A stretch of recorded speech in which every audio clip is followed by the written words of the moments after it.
Okay. Do I have good signal? Yes. Okay. Hello.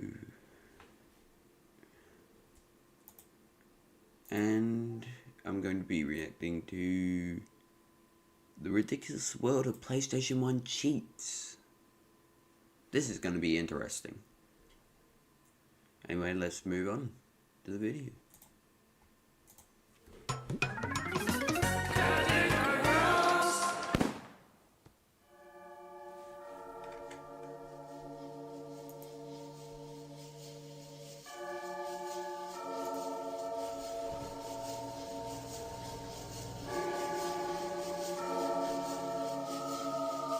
What? I like having a PS1. I like playing the PS1. I like sitting on PS1. I am the PS1.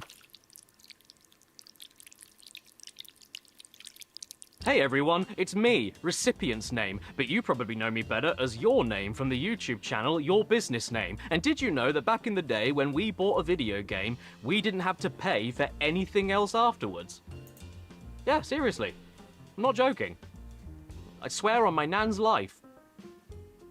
Actually, no, that's not fair on me. She's not doing so well. There was a time not that long ago when you could walk into a shop, buy a game, take the game home, start the game, dump a load of random button combinations all over the place, break your controller, break your fingers, and then suddenly unlock everything in it. Times were better then. We weren't afraid of getting muddy jeans and cuts on our knees. Break your fingers, kids. More will grow back.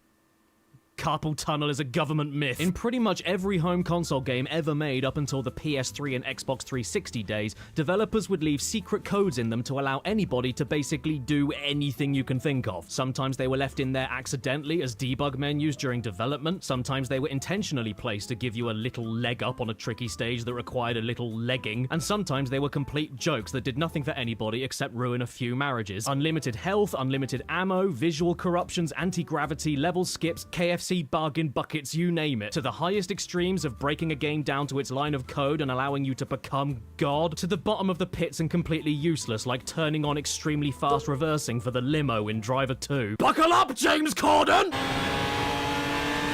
I'm a big fan! When's the next episode of Carpool Funerals? All of this kind of stuff was doable within a few seconds by anybody, and the best part is that you could do all of this degeneracy for free. No microtransactions, no subscriptions, no deluxe edition packs with free mini fridges that break in a week and set your kids on fire. You just had to know what the codes were, input them, and swag off. No, I'm not kidding. I'm childrening. But even though that is technically true, I'm sure you can see the problem that will arise from this. A problem bigger than my face. And that is that unless you know what these free top secret codes were, how are you ever supposed to know what buttons you're going to input into your PS1 controller? Well, by spending money. Okay, so for the majority of us, it wasn't completely free, but come on, getting an entire book full of them as a free gift with a cheap unofficial copy of a cheap unofficial PS1 magazine was more than a fair enough trade-off if you ask me. So today I felt like a little Jimmy around and wanted to stress test this beauty that I've had in my collection ever since the year 2001, back when I was 7 years old. Planet presents the ultimate A to Z of PlayStat. We're not talking about those elaborate guidebooks or walkthroughs including every single secret for you to play through and respect the developer's intent. We're talking hard, filthy, game-breaking, unfair, rock-stiff, alcoholic cheats. Yeah, in fairness, I did have to buy a magazine back in the day when I got this book, and apparently, on its own, the book is worth £4.99, which is £9.24 in today's money. But even with that being said, the hours of fun I've had from this book far outweighs any small costs like that. And let's be real, would you rather get a large Big Mac meal and 2 cucumber bags, or a 24-year-old book with yellow pages? You're telling me that you'd rather have a McDonald's over a piss book? In this book are multiple cheats for exactly 230 different PS1 games, which sounds like a lot. So prepare to tell me that I'm great, because in this video I will be knocking off every single game they mention in one form or another. And ironically, not one of them has Buzz Lightyear in it. What's he doing here then? Why is he the front cover? Why is his name on backwards? What's wrong with you, Zub? There's a lot of games to get through and a lot of ways to break them that don't involve using a hammer. So let's stop johnnying around, grab our DualShocks, slot in our Lara Croft torso-shaped memory cards, and have a good old cheat.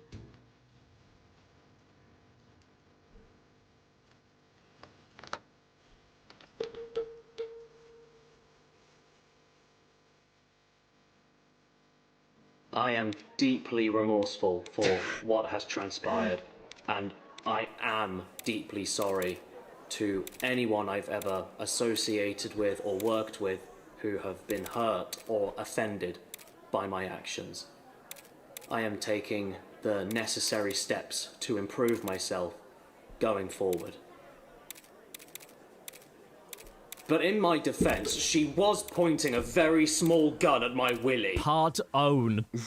Actually useful cheats. I figured we should start things off nice and easy and go over the cheats in this book that I think are actually pretty useful. Not massively ridiculous or anything, but instead the ones that I think can actually improve the overall experience of whatever you're playing, especially with multiplayer games. Let's be honest, sometimes we'd all like to jump the queue, and cheat codes that unlock every single character, like in the fighting game Cardinal Sin, are just inarguably really useful if you'd like to jump into a match with friends and not have the baggage of spending hours trying to figure out where you can buy a skeleton hand bra with matching vag head. Bloodlines is a capture the flag arena fighter that gives you access to all characters and difficulty options with a simple sequence of buttons. And even better, you can get access to a voice line reader in the options menu, where you get to hear all of these lovable characters' memorable catchphrases like "Jump on home, Scrawny whelp. Who does your hair? you ain't got game, you lame." String bean. Ever heard of a weight room? and I'm not sure what's worse, listening to all of these munters mouth off 6 variations of one line, Porcupine head. Porcupine head. Porcupine head. Porcupine head. or the fact that to make them do that, the code that you use is tongue bath. Along with this, there's also the cooking bowl's worth of cheats for racing games that unlock every track,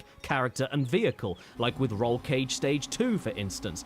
It is great that out of the box you have a soundtrack from Dom and Roland and technical itch, but sometimes you need a bit more than what Dom and or Roland can give you. I love me a good racing game in single player, but I mostly like to play them in multiplayer settings, and if you want to just race somebody right then and there and don't have any completed save data, why shouldn't you just be able to unlock everything immediately? What if the mood doesn't last? You gotta act now before you lose the tingle. Why are you judging me for skipping the QE? The original Roll Cage is another racer in the book that has all unlocked cheats, as is Demolition Racer. I also forgot to film the game with the smoke machine, and I hope this is... Although in Demolition Racer's case, you don't only unlock all cars, tracks, and modes, but also completely change the language despite the fact you definitely chose English.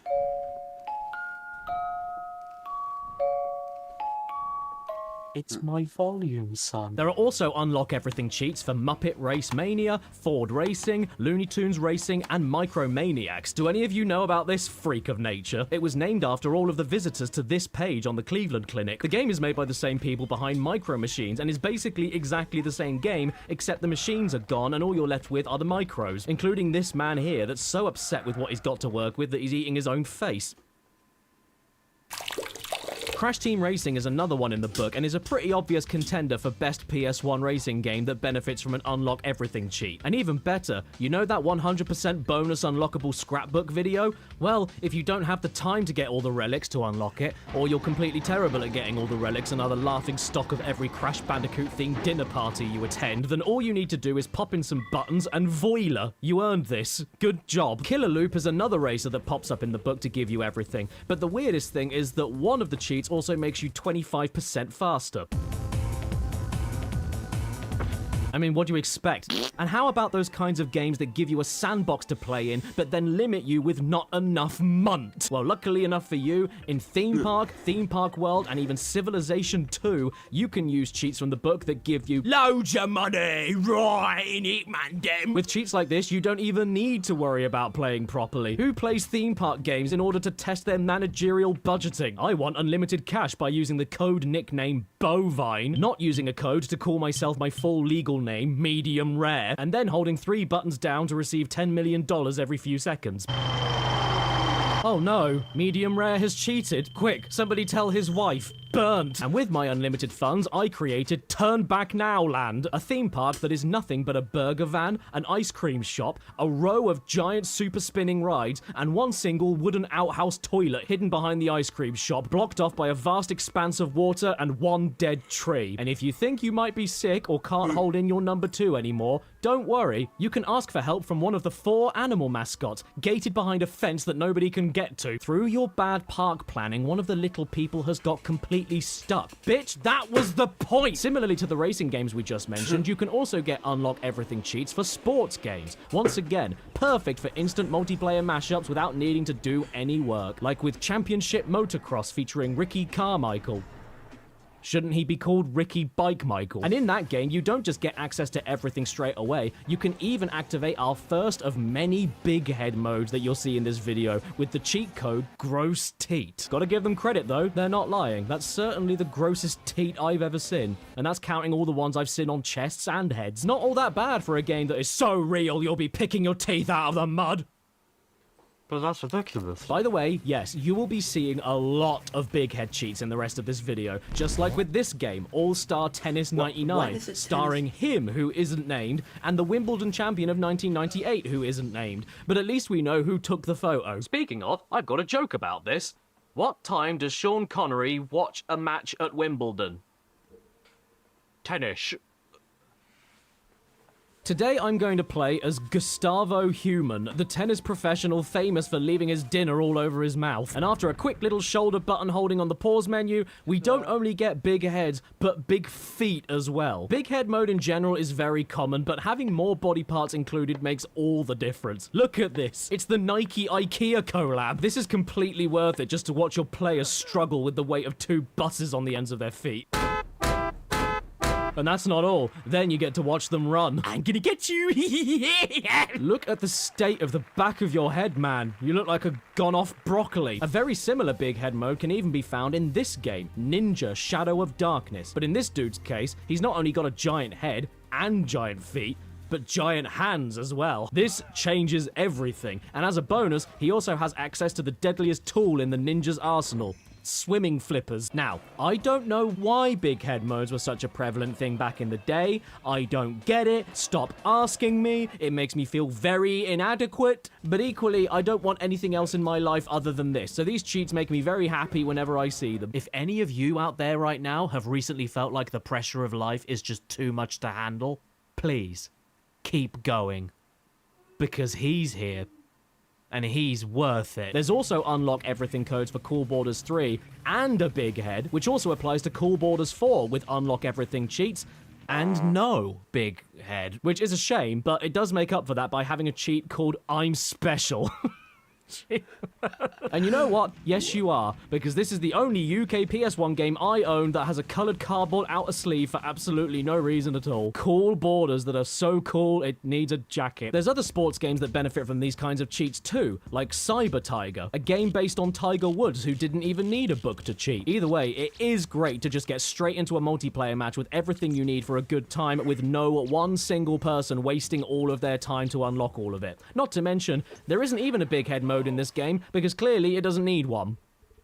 This picture gave me sepsis. But the absolute best example for me personally is with Everybody's Golf 2, where you not only unlock all of the courses and characters, but of those characters, you get to play as Sir Dan from Medieval, Sweet Tooth from Twisted Metal so that you can finally live in a society, and the best of the lot, Gex the Gecko. Playing golf as Gex and Sir Dan makes all of this worth it to me though. Who thought of including this, and can I have their address so I can send them a big snog? Go on, Dan, swinging a sword, swinging a golf club, it's all the same.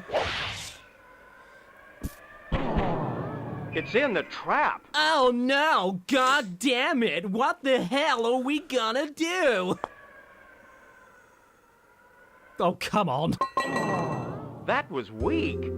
Oh dear, no, he's in bits! How is it that Sir Dan only lost one eye when he went to war and died, yet all of his arms and legs fall off because he hit one shot over par on a golf course? Dan, speak to me! What do you mean, you people? Arguably, though, the most useful cheat in this whole book is for Thrasher Skate and Destroy, where my name is disgustingly. And if you pause the game, hold all the shoulder buttons, and keep hitting circle, you get unlimited points. That way you can finish the game without playing it and never touch it again. Either way though, yeah, whether you want to unlock everything in Big Air, including the snowboard named Steve, or unlock everything in Cyber Tiger, including your own joints, these useful cheats are the ones for you. Spare a penny for polio. Part 2. Part 2. Did I forget to edit Part 2? Did I upload this video knowing I didn't edit Part 2, recorded voiceover about not editing Part 2, and then forgot I didn't edit Part 2? Gasp. Well, fine. Let's edit the text in right now. Okay, that's better. Here we go. Part Kite. Wait, that's not a number. Hello, I'm Spons! Oh, Spons! I'm trying to work. I don't want money. Well, I do, so I don't care. This video has been sponsored by ExpressVPN. I'm sure you've all heard a lot about ExpressVPN over the years, but what exactly is a VPN? Well, VPN stands for Virtual P. Which is an app that encrypts and reroutes your online traffic through secure servers, making it an absolutely essential tool for anybody using the internet for private things you don't want any hackers getting their sausage fingers on. I don't mind eating hackers' fingers, but a VPN is much easier. Now, being a kite that flies through the sky, I tend to travel a lot by car, and that means I always find myself connected to public Wi-Fi in hotels and airports doing my various kite-themed cryptocurrency trading and reading the Daily Kite for all of my kite news. And that's why ExpressVPN is ideal for that scenario. When you're quickly signed up and switch it on with just a single click, you create a secure and encrypted tunnel between you and the internet, allowing you to sort your payments with Bank of America in complete safety, as well as change your virtual location in order to access region-locked films and TV shows on KiteFlix, and even prevent DDoS attacks during online gaming for your next online noob pooning session on Fortkite. And even if you don't do any of that, you don't want people to watch what you're doing on Kite Hub, do you?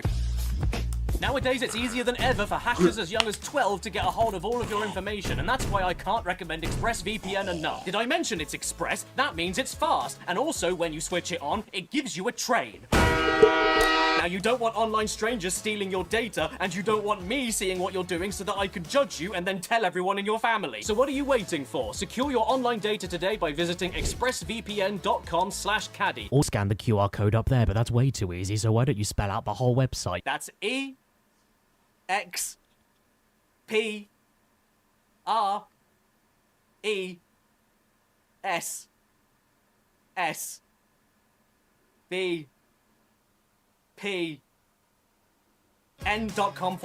No, not /. And you can find out how to get up to 4 extra months of this brilliant service for free. Once again, that's expressvpn.com/caddy. Yes, we heard you the first time. Now, please die. Sorry, I can't. Part Swan. Leggy cheats. These are the cheats that don't give you everything you'd ever want on a plate, but exist to, you know, just give you a leg. Everybody loves a leg. You mean like me?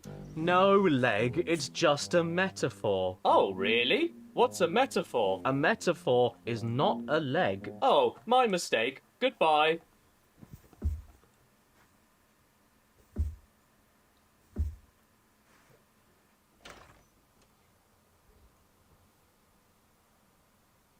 If you love a game like Spyro 1 and desperately want to beat it yourself without skipping anything, but sadly just can't get past Toasty the Scarecrow, then don't fret. The leggy cheats are here. Just go...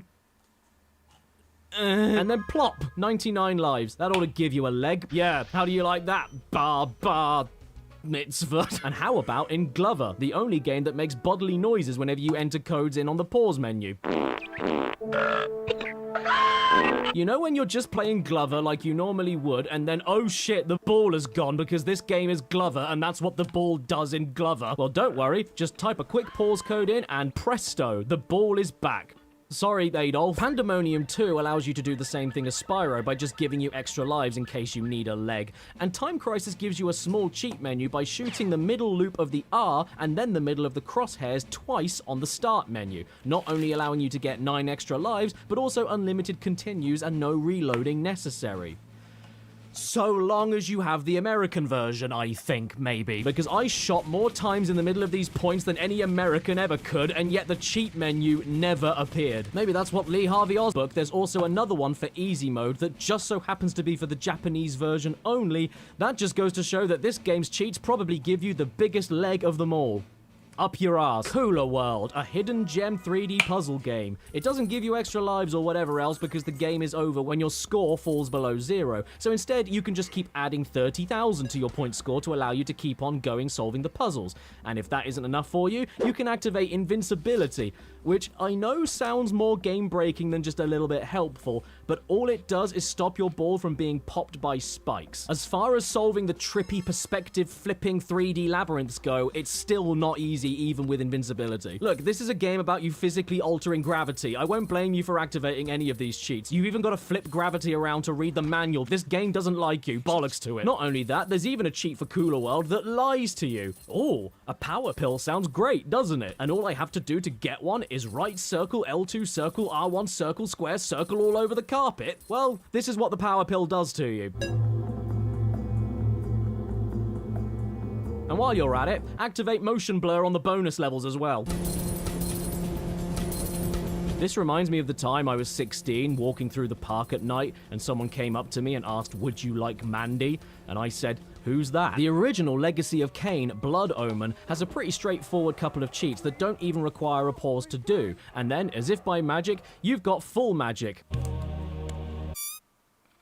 You might want to upgrade your magic first, though. And even a full blood refill as a last resort, just in case you needed it, without going too over the top with powerful cheats. But maybe it's not extra health that you need for a little leg. How about this code in... Oh, that's not a code. That's my real leg. Oh, how embarrassing. Oh, how did that clip get in here? How about this code in Ape Escape that gives you the ability to collect 99 explosive rounds for your slingshot, the most useful ammo in the game for knocking out dangerous monkeys from a distance? Well, with a quick pause, a button combination, and then you can then get 99 explosive rounds.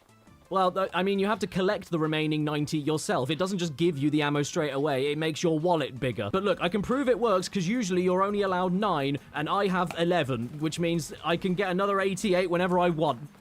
Well, it's the only cheat for the game in here, so that's all you're getting. Shut up. How about in the original and first Worms? You can get yourself a little leg up against the last surviving 2 members of the Beatles by unlocking banana bombs and exploding sheep right then and there without going too overpowered. And I have always wanted to throw an exploding banana at Ringo Starr. What has happened to me? Have you ever heard of the Paul is dead theory? Well, it's true. And it was like exploding sheep. And you can even do something similar in Resident Evil Director's Cut. Exploding sheep and bananas. I mean the idea of still actually playing the game properly, but just getting a foot up instead of complete invincibility for Chris. Even though I'd like to treat him to that because... Chris is our old partner, you know. If you'd like to get double of every item you pick up, just hold right on the D-pad for a while on the skill select screen, wait for a nice green, and there you go. Double items and a little driving lesson. This is the ultimate definition of a leg as well, because even though you can get double of every item you pick up, to reap those benefits, you still need to play at the hardest difficulty, not the easiest. So you're not completely unstoppable, even though my disc does like to stop. Hey, what's going on?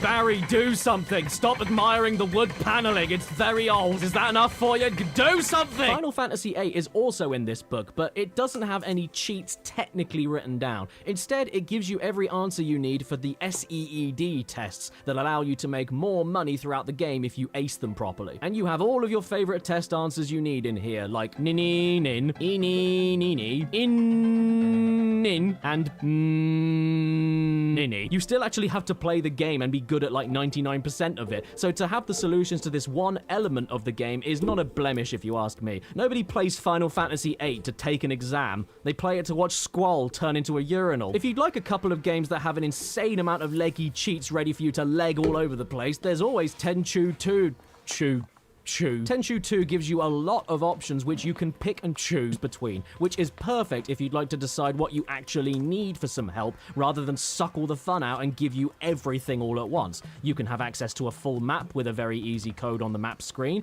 as well as a few easy codes on the item screen and pause menu giving you all available items, or adding one extra of all the items you currently have, or even just restoring your health to full. Healing.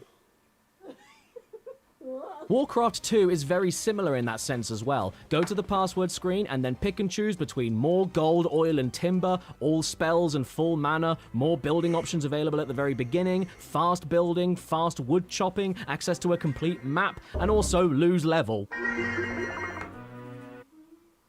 But It also has the best password fail noise I've ever heard. Sounds like my nose. For another RTS game example, if you could even call it that, there's SimCity 2000, where the literal only cheat in this book to give your leg a little rub is by allowing you to take any bonds you want at 0% interest for my lovely city of Hernyard, which doesn't sound like a big deal, but it's insanely helpful and still allows you to play the game enough to an extent where you don't need to feel bad about expanding your housing bubble until only millionaires can live in it. Okay. I just need to make one thing clear. This is a really long poll.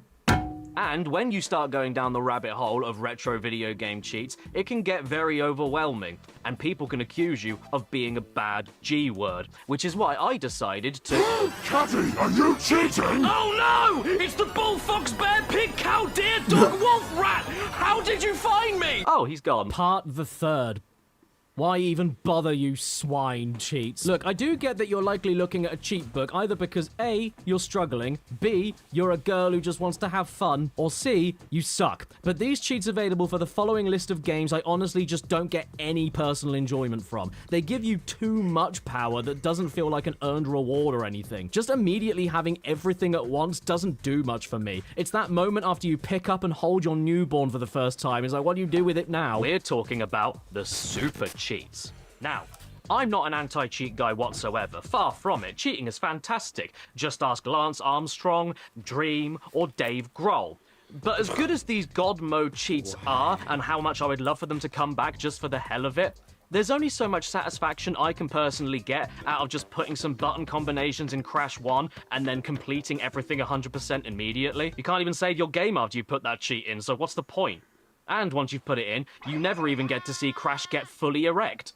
Why would you do that to yourself? Alien Trilogy, Tony Hawk Skateboarding, Army Men Air Attack featuring bees, Livewire, Spec Ops Stealth Patrol, War Games, the action-packed all-out Frag Fest. You want to use another word there, Chief? Asterix, MTV Sports Skateboarding, Fighting Force 2.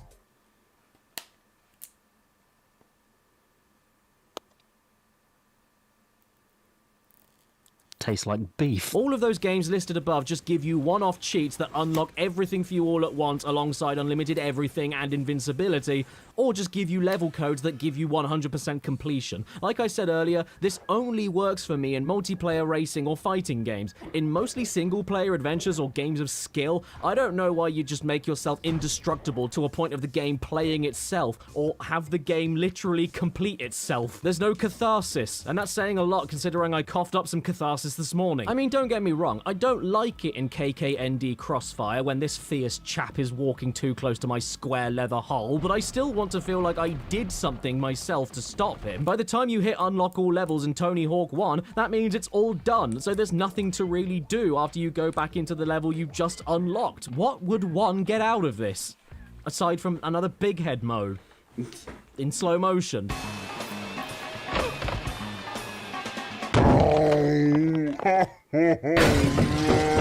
In Siphon Filter, the book gives you a cheat for all weapons and one-hit kill. Why bother running around town with a grenade launcher when you can just as easily spit on everyone with one shot of a potato gun? And as for Bubble Bobble, also featuring Rainbow Islands, first of all, its title is so long that the trademark symbol nearly overlaps the serial number, and secondly, the super cheat mode is so broken that they even give you a shame code to send you back to the previous level. Oh, I know what you can do. You can play catch.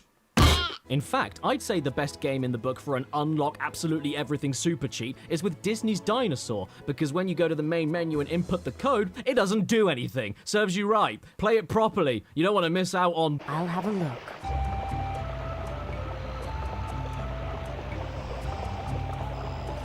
Oh, no. That's not to say that I don't again. like any super cheats, though. Far from it. They can have their uses, such as in Oddworld Abe's Exodus, where you can jump to any stage you'd like, but more importantly, you don't have to do that, and instead can use the supercode in order to watch all of the FMV that the game has. The exact same goes for Ghost in the Shell, too, and even Warhammer Dark Omen, the sequel to the ever-popular and highly praised Warhammer Shadow of the Horned Rat.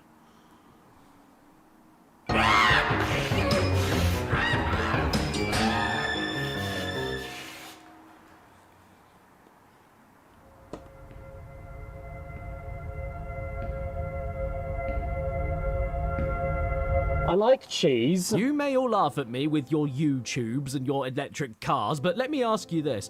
When the streaming giants eventually collapse and the only way to watch PS1 full motion video anymore is by having the games they come from, a console to play them on, and a cheat book to put in a code longer than a bus to watch them, who'll be laughing then? Well, not me. Because when I see this again, I'll end up offing myself. Ultimately, though, with these kinds of cheats, they can get a bit too bloated to a point of just not being fun anymore. What's the point of unlocking everything in Freestyle Scooter so that you never actually need to play it? Don't you want to unlock the levels yourself and catch some fat air? No, that's very insensitive.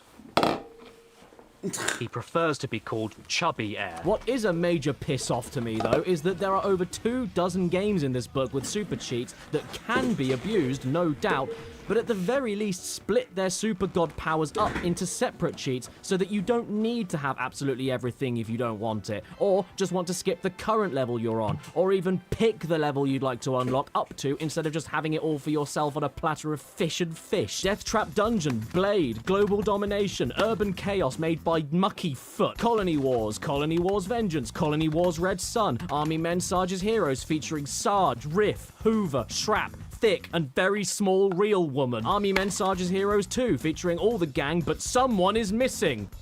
I know where. In his mouth. And I know what you're thinking. Caddy, Slay Queen, Yas. I know that this is a sequel that has to move along with the times, and there is a woman in it now, which is very progressive, but why is everybody still the same colour? Well, don't be so judgmental, they have thought about that, and there's actually more representation on the back. See? Now there's beige. Tarzan, GTA 2, LMA Manager, Frogger 2, Swampy's Revenge. Who was Swampy in Frogger 1? That car. Hercules, Bugs Bunny Lost in Time, which in fairness does let you pick how much stuff you want to unlock, but also lets you put a code in at the very beginning of the game to skip immediately to the final cutscene. You beat it. Wow, you are good. That is lovely. You're diabetic. Duke Nukem Time to Kill. Croc. G-Police. G-Police 2, Weapons of Justice, like the bioweapon that gives you a nice rash on your mouth. Tomb Raider 1, Tomb Raider 3, Tomb Raider 4, Tomb Raider 5. Where's Tomb Raider 2? It's not in there. Star Wars Episode 1, The Phantom Menace. War of the Worlds, Danger Girl. The hottest action game of all time with the hottest font. Comic Sans. Legacy of Kain. Army Men 3D. The Fear Effect, Xena Warrior Princess, Apocalypse starring Bruce Willis. It's the end of the world as we know it, and he feels bored. Heart of Darkness, Medieval, Medieval 2, Critical Depth. Can you take the pressure? No, that's why I'm cheating. Bye. Forsaken, Theme Hospital, The Fifth Element, Nightmare Creatures 2. All of these games in the book feature those kinds of cheats that at least give you a choice on what you want to overpower yourself with without compromising on everything else that makes the game fun. Even the Gex games managed this balance with its cheats, despite the fact you can spam reward yourself as many remotes as you want. Not to mention, Gex 3 even gives you the extra bonus of being able to play as the butler, and gives you the chance to force Gex to talk on command in case he didn't talk enough for you. Jungle love is driving me mad. At least this is the UK dub. I can listen to Cat from Red Dwarf talking about his tail for hours. It's tail time. I used to walk that way, but the chafing's much better now. Tell me honestly, are my legs getting bandy? Prince Andrew, what an honor. Okay, maybe not that one. Your arm was around her waist. Yes. You've seen the photo? I've seen the photograph. Why would people not believe that you were there with her that night? I want to lick it, but I know my tongue will get stuck. Gex 2 lets you do the same thing, and I think this would usually be considered a bad thing, but again, it is the UK dub, so instead I'm very happy about it. Goodbye, Mr. Bond. Ding dong. The things I do for crispy duck. Darling, sweetie. Or if you're stuck with the US dub, just use the debug menu and turn off his voice entirely while keeping all of the other sound effects. Cleanse me of all musics. Another anomaly of a cheat for Gex 2 specifically, though, is known as rambling mode, where every time Gex says something, he'll repeat the final word or sound he makes a random amount of times, just like Hoo-ha. Hoo-ha. There's plenty more where this came from. I'm yours. Just getting my kicks. And then there are my two favourite quotes. This one. I feel sick. And this one. Darling. Too right, Gex. Do you have any last words before we move on? Hey, there's a card in here for a good time called ISIS. What? Abe's Odyssey is another one that benefits from cheats that aren't completely game-breaking, such as automatically mimicking the passwords from the guards in the Mosaic Lines level without even getting the password correct, and being able to see all FMV on a new menu. But more importantly, where there was no gas before, you can now see your farts and they're green. Then, all world conflict ceased to be. And everyone was happy. By the way, Nightmare Creatures 2 is supposed to have a cheat that lets you walk through walls, but I swear to Christ it doesn't work. I inputted the code in exactly the way it tells you. I see things pop up on the screen like Castell and Hospital, and yet I could never walk through the walls. How dare you, Nightmare Creatures 2? Why do you have to lead me on like that? If you get me to this point, you're practically implying yes. With super cheats, though, there are some exceptions in the book that do provide me with potentially more enjoyment than the base game alone, and they are with GTA 1 and GTA London. GTA 2 has a few good cheats, but these two games specifically go above and beyond with what they give you, what you can choose to activate without ruining the experience, and even if you do activate everything all at once, it's an open sandbox game. And you know what they say about sandboxes? Not even a poo can ruin them. Unlimited ammo for weapons, body armor, extra cash, instant maximum wanted level, no police at all, get out of jail for free. This stuff makes sense in games like this. And you're so powerful, you don't even have to ruin any innocent pedestrian's day by carjacking them. You set them on fire instead. I'm not sure what's better though, the cheats working in the game or the actual cheat names themselves. Eat this, the shit, blow me, Satan lives, and bastard. Like, if you want a permanent 5-time score booster in GTA 1, you start a new game and name your save file excrement. Excrement! I would honestly go to university, study game development, and learn how to code just so I could create my own game and let you unlock unlimited ammo by naming yourself Runny Fecals. But ultimately, for me, cheat menus are just a little bit too been there, done that. It's stuff I've already seen before. It's like me getting a dick pic. Means nothing to me. I see my own one all the time, when it's warm. So, if you're like me, and cheat menus don't quite scratch the itch, well... need more cheats? Oh yes, luckily, if this book itself wasn't enough for your 230 PS1 games you definitely own, then we can have a sexy lady to help us out, being all sexy with her fish hair. Call me 24/7, I've got what you need. Well, that's convenient, because I was just looking for square collarbones and a gun. And so long as you live in the UK and you have a cellular telephone on Orange Mobile, you can give this number a call to hear all of her dirty secrets, like... Call to this number are barred from your phone. Goodbye. Now, I'm sure you're all dying to know, why should you pay for cheats when you can get these kinds of books for free alongside a hippin'-in-dippin'-in magazine that your parents don't understand because they're squares? Does that mean that you actually are paying for the cheat book and the magazine is a free gift because it's a massive crap? Does that mean that the cheats that are in the free books for the magazines are actually worse than the ones that you can pay for with your own money on the telephone? Well, why don't we have a look and see for ourselves? The magazine that my Buzz cheat book that doesn't feature Buzz came from was an unofficial fan publication known either as Planet PlayStation or PlayStation Planet, depending on your preference in lover. It has budget games, massive guides, break-in news, and it's the only magazine with total PlayStation attitude. Get out of my room! This book in particular was apparently a free gift in issue 33 of this magazine.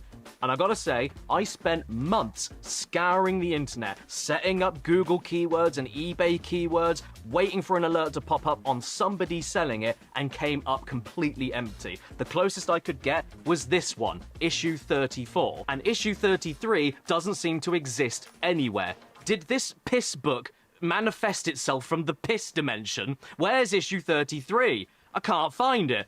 Ooh, it makes me as mad as him. Ooh. Okay, then fine. If this is the best I can do, then we might as well take a quick look while we're here. What's going on in this magazine, then? Oh, no. I guess seeing all the toddlers in McDonald's pushed him over the edge. Unique logos and tones for your mobile that will make you go...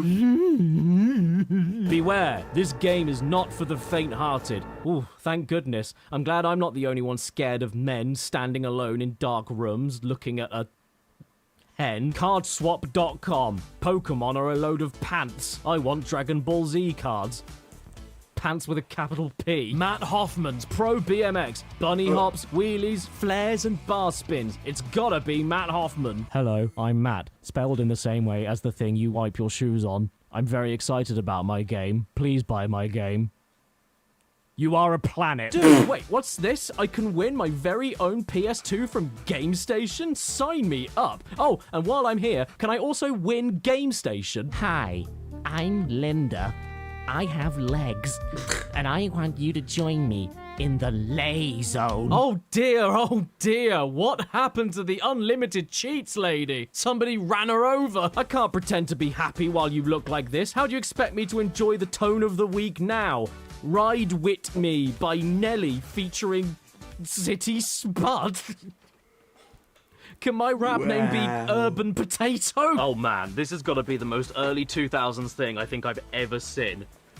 Join the text party and get texting today. It lists 9 steps for you to get into a group chat and say hello, and then it costs 50p for every new text you send afterwards. Spider-Man 2, Enter Electro. We get our sticky fingers on Spidey's part faux Earth. Oh, that's a bit cool, I suppose, cheats. These are the cheats in the book that I think are just kinda neat. They're not necessarily helpful and not necessarily there to blow your head off, but are really sweet little bonuses that make you say to yourself, well, that's a neat cheat. I call them neat. You know, the kind of things like in Crash Bash, where you can access a demo of Spyro 3 by holding a few buttons down on the Sony Entertainment screen. Have you ever played through all of Final Fantasy IX, got to the very ending, watched all of the credits, waited until the end appeared on the screen, and said to yourself, God damn, I sure wish there was a stupid long sequence of buttons I could press so I could play blackjack right now? Well, now you can. Well done, you mad box of... Or similarly, in the Asteroids remake, by putting a code in the main menu, you get to play the original Asteroids, which even has its own cheat menu. How cool is that? Or in the original Cool Borders, where you go to the options menu and, I quote, press select loads of times, about 40, then you'll hear this noise. And all of a sudden, the game's announcer sounds a little bit different. Ready! Ready! Why was this locked behind 40 repeated button presses on the options menu? I know. But I'm not going to tell you. Then there's Taifu, Wrath of the Tiger, where with a simple button combination during the gameplay, you can turn on Crazy Blood, the closest thing the PS1 has to the infamous Mortal Kombat Super Nintendo blood code. It doesn't change anything about the game, except now the standard level of blood you'd expect to see from a snake with arms ends up being closer to a garden sprinkler full of jam, all without changing the 11+ age rating. Blood is very good for you kids, and you can see more of it right now if you head to the kitchen and do it. Sorry everyone everybody. Avenging my Kung Fu Tiger clan will have to wait. I'm too busy fixing the burst plumbing at the Heinz factory. The most common type of neat to me, though, are all the extra skins and character options across multiple games, and this book has a ton of them. Just like in 007 Racing, the classic game where you get to race around with all of James Bond's most famous cars, and her on a piggyback. Most of the cheats for this game in the book aren't very neat at all because you need to become a professional speedrunner to unlock them, but one cheat in particular is not only neat, but uniquely fourth wall breaking. By following the book, you put a sequence of buttons on the start screen and make this happen. You also unlock the Aston Martin Vantage for multiplayer, but who cares? I just want to tickle the start screen. That's not what's neat, though. What makes this cheat extra neat is that this one in particular was staring at you the entire time. On the front cover of the game, on the license plate. A cheat code on the front cover? But that's not a cheat book, it's a front cover. In Hogs of War, you can get access to an entire extra secret team of pigs known as Team Lard by just naming your save file differently, alongside getting access to all of the game's FMV by naming the file What a Pork. Oh, observe how well-made weapon operates. Oh dear. Did you ever want to play as the classic All-Stars team in ISS Pro 98? Well, don't be such a foosball and get kicked around by my feast. Use a code on the mode selection screen. How about in Street Fighter Collection, where you can get access to Akuma in Super 2 Turbo with a simple button combination when selecting Ryu, and even Evil Dude Ryu in Alpha 2 Dash. Ryu's dark alter ego that you don't want to upset. Or else he'll make you play a shitty game. Fun fact, if you watch my videos on your phone while pressing the like button and subscribe button, and then commenting my nickname Caddy at the same time, nothing happens. Oh no, my evil twin brother Baddie appeared. Hello everyone, I love being evil. Ooh, why I order. I'll get you one day, Baddie, mark my words. No you won't, I'm a menace, and you can't catch me. Darn, I nearly had him. Did you ever play Need for Speed Porsche 2000 and say to yourself, oh boy, I sure do love Porsche and driving Porsches in this Porsche game, but gee, I wish I could have more Porsches. Well, that's nice, and luckily there's a cheat for you that can do that. You've pushed yourself to the edge. Now drive over it. That is awful advice. Did Richard Hammond write it? Dave Mirror Freestyle BMX is a game that I'm very good at because it doesn't slow down or lag and lets you land every trick without a sweat. But you know what could possibly make this even better? That's right, a code to play as Amish Boy. Oh wait, you have to beat the game 10 times?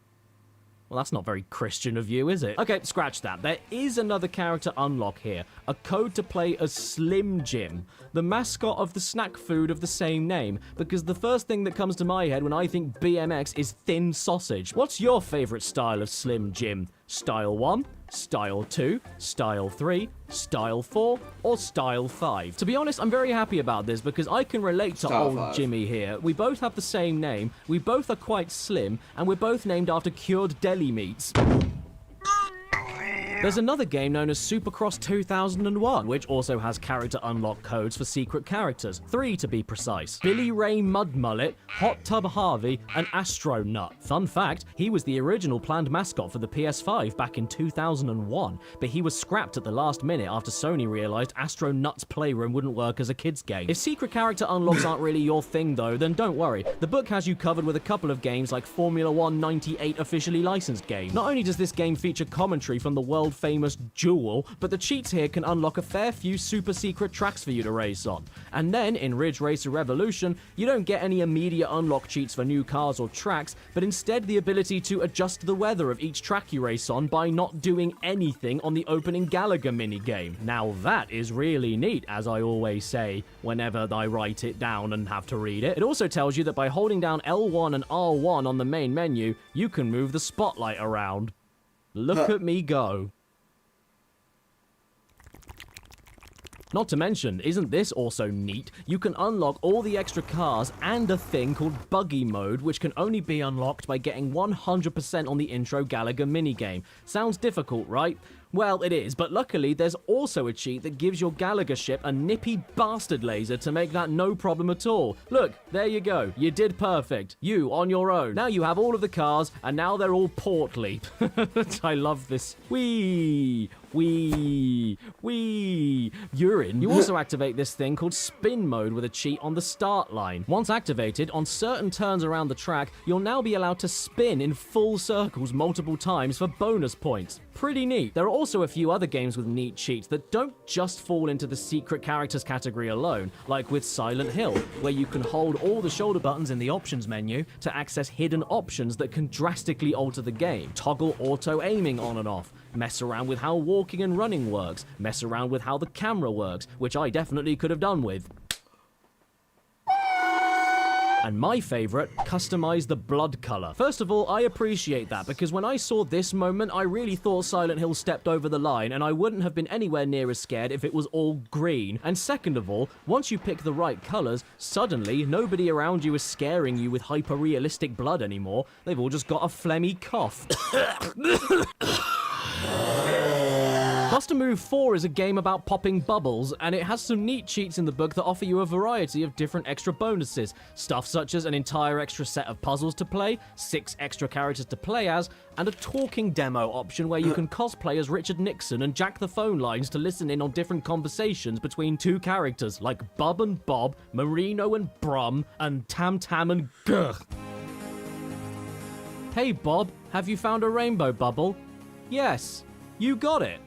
But I will not give it to you. What? Why do you make such an effort to protect your bubbles? I need bubbles to keep myself shining. Bye then. I always get what I want. You can't get my bubbles so easily. Youth can sometimes be fatal. Sorry, kids, you're gonna die, I guess. Okay, so that was fun, but this is my favorite absolutely pointless bonus I've ever seen in a video game. A tarot card reading mode, where a new selection opens up for you in the options menu that will reach out to your soul from the TV to describe you and your love life. This is gonna be good.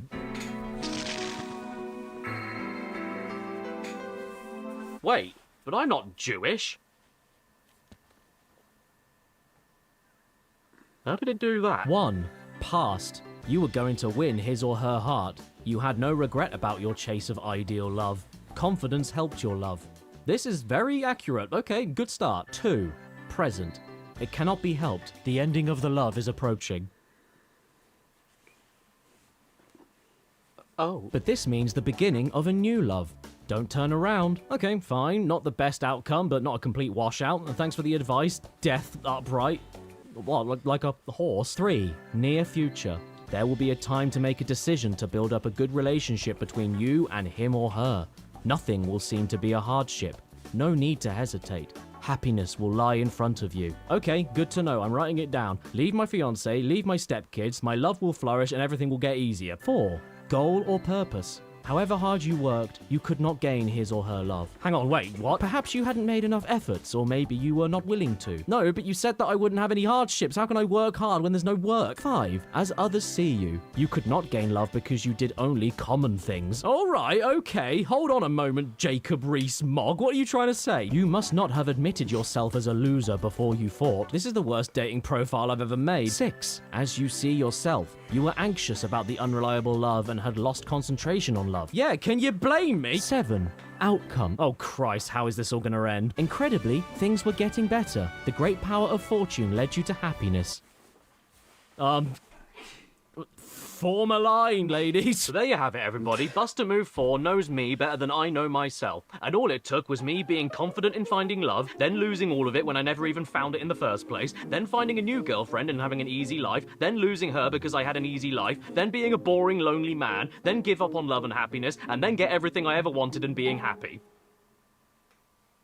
My new book, How to Pull Chicks, is coming out. Street Fighter EX2 is another game with some exclusive hidden cheat code bonuses. Not just with being able to play as Garuda, Kairi, Hayate, and Shadow the Hedgehog, but also with 4 extra bonus minigame modes that I'm pretty sure are only unlockable with cheats, but I could be wrong about that. I don't know this game. Don't correct me, I really, really don't care. It is nice that there are already things available in the bonus menu for you, but to be honest, barrel and watch barrel replay don't sound too thrilling, so I'm happy to unlock other things like Excel Break, a minigame in which I I have no idea what I'm doing. In fact, if you don't know how EX2 works at all, this might as well be called blurry spasm mode. And even though I had no clue what was going on, apparently there were still 3 people worse than me, causing me to come 7th. And my name is Wig. Another bonus game here is called Satellite Fall. Time up.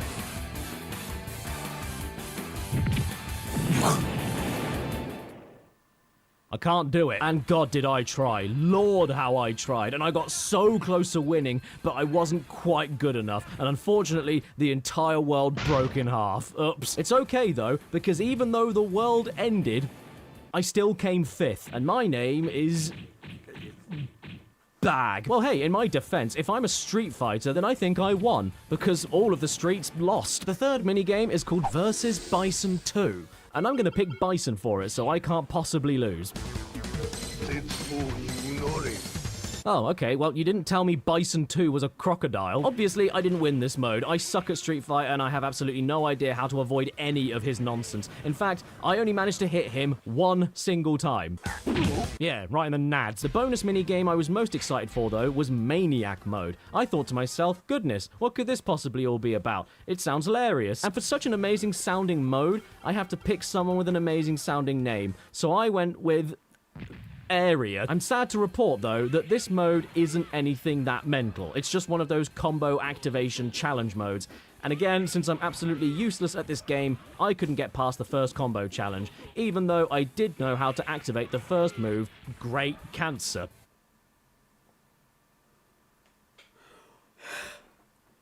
Hey, blame the game, not me. That's funny.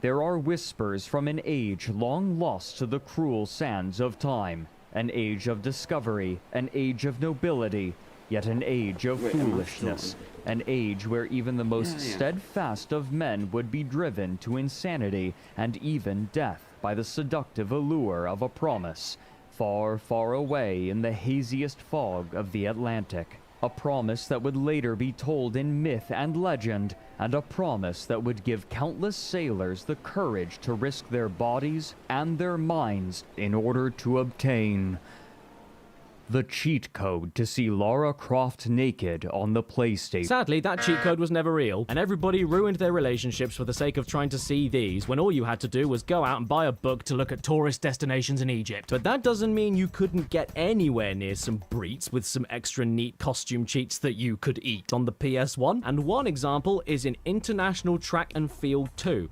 But first, I have to pick a country. French. My name is Bonjour, and what you have to do here is highlight the sport that you want, enter a button sequence, and then your competitor gets a new costume for that event, like a superhero costume displaying all the colours of France. Then the event begins, he doesn't try at all, comes in last place, flies away, and still qualifies. A typical day for the French. But hang on a second, this is just silly, not a horn. Well, don't worry, because the exact same code works across most of the other sports, and particularly in the swimming events, where you can get all of the women stripped down to another regular piece of swimwear. Well, in fairness, you can see a lot more skin than you would otherwise, and those outfits do not leave anything up to the imagination. Look at the hip bones on her. You could cut a steak with them. And how about this lady's arms? Is she a woman or an aeroplane? Nothing else crazy happens for the rest of the event aside from just the fact that they are now in bikinis, but right at the final moment before the results screen, the replay does have this. Absolutely lovely. I think I ate this at my last roast dinner. Don't worry though, I hear you. These aren't that controversial. I do understand, so let's crank it up a notch. How about we take a quick peek at a cheat in the book for Cool Borders 2, the controversial sequel where they decided to include a little snowboarding pixie guardian. Now, according to the book, this cheat allows you to unlock, and I quote, pervy outfits, 'cause you're a right perv, aren't you, me old mucker? Down the chippy. Once you've inputted the code correctly, you start a freestyle match, and then suddenly, the 2 female characters get some alternative costumes. Cindy dressing up in a very skimpy leather outfit, and Irene dressing up as a German. There's also a few extra naughty choices on top of these, but I mean, come on, you've got to go snowboarding in a thong. Dominatrixes on a snowboard is a very specific kink of mine, and god damn it, I want to live of it. Look at this. Look at this. It's glorious. I wasn't sure what to expect, but this does not disappoint even slightly. 10 out of 10. How protective is it? Okay, I think we've had enough fun. Let's try another track. Is the game watching me? For the final example of this in the book, we have this game here, named after my favorite shop down the street, Lemon's 24 Hours. If you would like to feel a little bit better about yourself after you fail a race, then you're in luck, because by naming yourself Jackpot, whenever you see the try again screen, there'll be a right woof standing on the side, doing an impression of a skateboard ramp. This is great, isn't it? What a tame and stupid thing to just not have in your game to begin with. And the fact that you have to name yourself Jackpot makes it all the funnier. Yeah, man, I hit the jackpot today. When I was playing PlayStation, I got to see a picture of a woman standing away from me. Get it? Let's finish this section off with one final game in the book full of neat cheats for alternate costumes and voice clips that aren't all sticky, and that is in the cult classic Marvel Superheroes, the game that got the glowing review, "Nothing can prepare for the explosion that is Marvel Superheroes," from the well-known professional review company, A Game Fan. If you'd like to play as Thanos in this game, no worries. In a few seconds and a little button combination on the character select screen, now you can. And you don't even need to pay $4.99 for him. Oh no, wait. Who turned on the smooth jazz? No, turn it off! Turn it off now! You know how much Thanos likes show tunes. He can't control himself if he hears lounge music. If you don't switch it off, he won't be able to stop himself clicking along with the trumpets!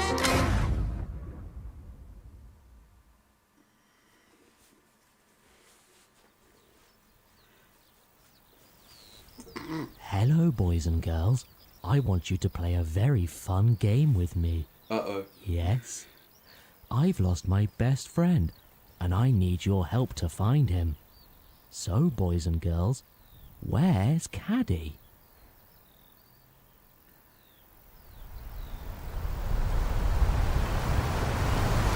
He's home, so why don't we move on to... Oh, thank God! The post is here! I haven't seen you in ages. Have you been delivering a lot of letters?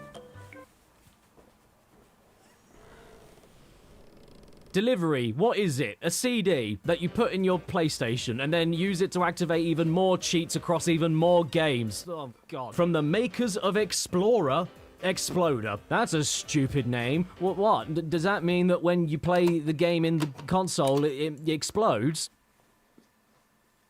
Yes. I have 2 of these discs from the Exploder company. The first one, Pocket Power Station Exploder Cheat CD, and its sequel, Pocket Power Station Exploder Cheat CD. I know these aren't cheat books and don't give you codes, but I don't know when I'm ever going to look at these things ever again. And these particular discs I have actually come for free in another magazine, much like my precious little piss book. So as far as I'm concerned, it still fits the theme of free cheats. And if you disagree, then you're a peed. These are really cool little snippets of console game history, because similar to something like Game Genie on the old Nintendos, these discs don't just give you a list of button combinations or anything. They're actual software that interacts with the game titles programmed into it by adding lines of code to change how the gameplay variables operate. You activate the cheats you want to use for the listed game, hit go, and then while the PS1's internal console memory suspends the cheat commands, you take out the cheat disc, swap it with the actual game disc you chose to cheat on, and then as if by magic, you suddenly have 23 million credits in Gran Turismo 2 before you even have a driving license, and the Sunday Cup Racing Trophy is already yours. I'm not even braking around the corners, I am crashing on purpose. I'm just that rich that it doesn't matter. By the way, I decided to take a look and see how much it would cost me to actually buy 23 million credits in Gran Turismo 7 on PS5. Oh, okay. It's not that much, actually. It's only £183. Just over $200.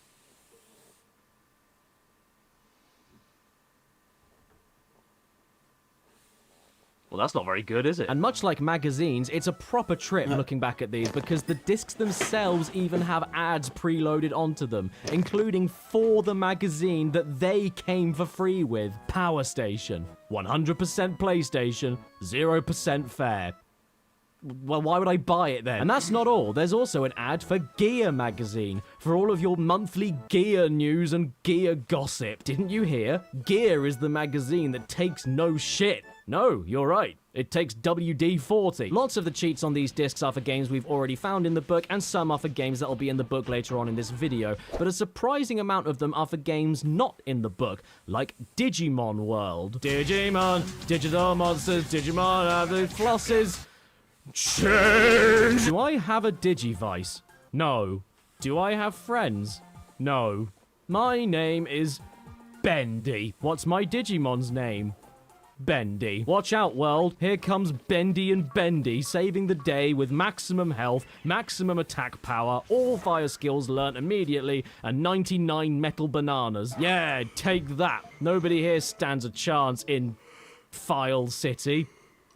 I'm a kid, I think I should leave. And there's also some cheats on the disc for World's Scariest Policeman. Now, I figured this was just a fun little pretend game about pretend coppers committing pretend gross negligence and pretend sexism in the pretend Metropolitan Police, but I was way off. I had no idea this is a game based on a real-life show in the States. Real-life World's Scariest Police chases caught on camera with real criminals and lots of people getting hurt or killed made into a video game for your greasy children. It seems a little insensitive to me, but I gotta say, I am really looking forward to the Jeffrey Dahmer video game from the team that made Manhunt. Even without cheats, I love this game. I don't even get the point. You just drive around being a policeman, point your finger at the next unsuspecting car who is now suddenly a criminal, and then stop him! He's resisting arrest! We have no choice! We must kill you now! After you do enough damage to the unwilling suspect and smash up half the city you're trying to protect, you then just leave the burned husk of a car behind on the road. Well done, Rozzers. Don't worry about the collateral damage. You put a very dangerous man in the ground today. He committed the terrible crime of being a car. Look, there is clearly a lot of corruption in the deep state of World's Scariest Police chases, so it's lucky that we have a cheat from this disc that allows us to have unlimited ammo. Brilliant. Why didn't anybody think of this before? Now all of our police problems are solved. It's weird though, because these discs could often provide you with even more ways to cheat in a game that normal button combination cheats from a book could never compete with.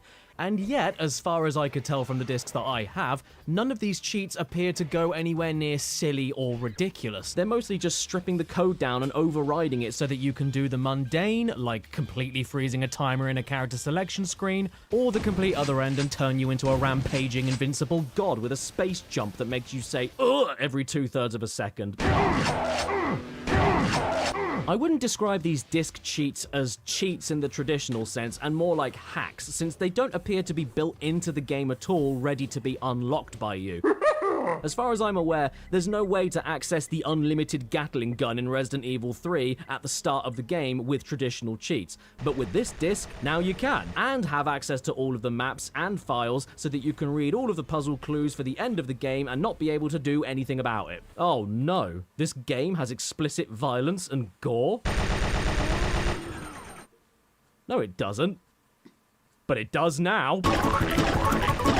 More blood mode. I love this, but there should definitely be an additional content warning if you turn this hack on. This game contains scenes of explicit bolognese. But yeah, don't expect the outlandish and silly stuff like that all of the time. It's very uncommon. Like I said, these are more just completely game-breaking. The stuff that means that you never need to worry about playing the game properly anymore so that you can sit back and enjoy the computer graphics movie. Have you ever wanted to give Lara Croft unlimited air underwater, or manually adjust the firing rate of her pistol so she turns into a big-boobed sentry turret? Or give her an unlimited ammo rapid-fire revolver? Dude, you can even give Snake unlimited air in Metal Gear Solid. He's not Solid Snake anymore. He's Flaccid Fish. Oh no. Unlimited ammo and every gun too. The genome soldiers have highly developed senses of hearing and vision due to their gene therapy. Make sure you don't let them see you. Okay. What was that noise? There is just one problem with hacking Metal Gear Solid though. It completely breaks.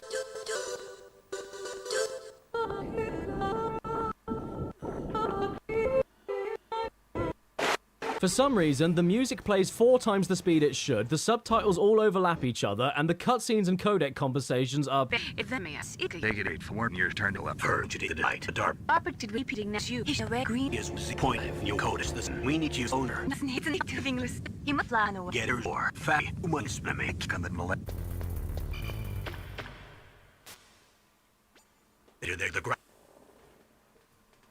I'm not sure if this is some kind of built-in anti-piracy punishment, or if this is just what the cheats do as a side effect.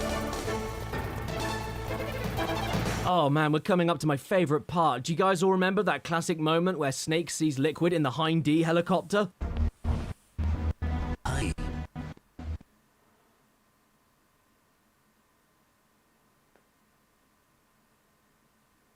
The two cheat discs I have are sadly considered sample discs, which I guess explains why they came for free with magazines, much like the book itself did. And looking into the built-in ads, it turns out they are actually a demo in and of themselves for a full disc version of this Exploder thing, with over 6,000 cheats for your Playstamons. But that's the thing that you've got to pay for, and I'm not about that. We're sticking with what you can mangle your games with for free. So back to the book. Oh my face! Win a robot dog worth over £1,000? I've always wanted a robot dog. They're way better than this one. He doesn't even charge. I'm calling this number right now. Ring, ring. Hello? Oh no, wrong number.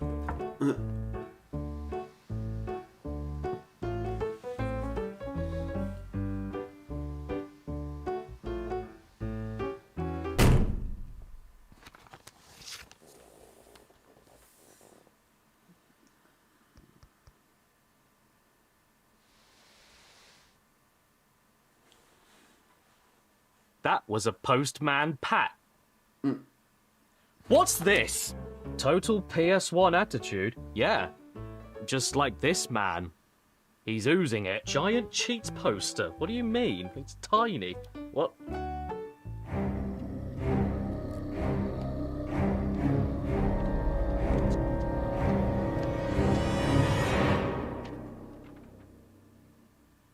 Oh.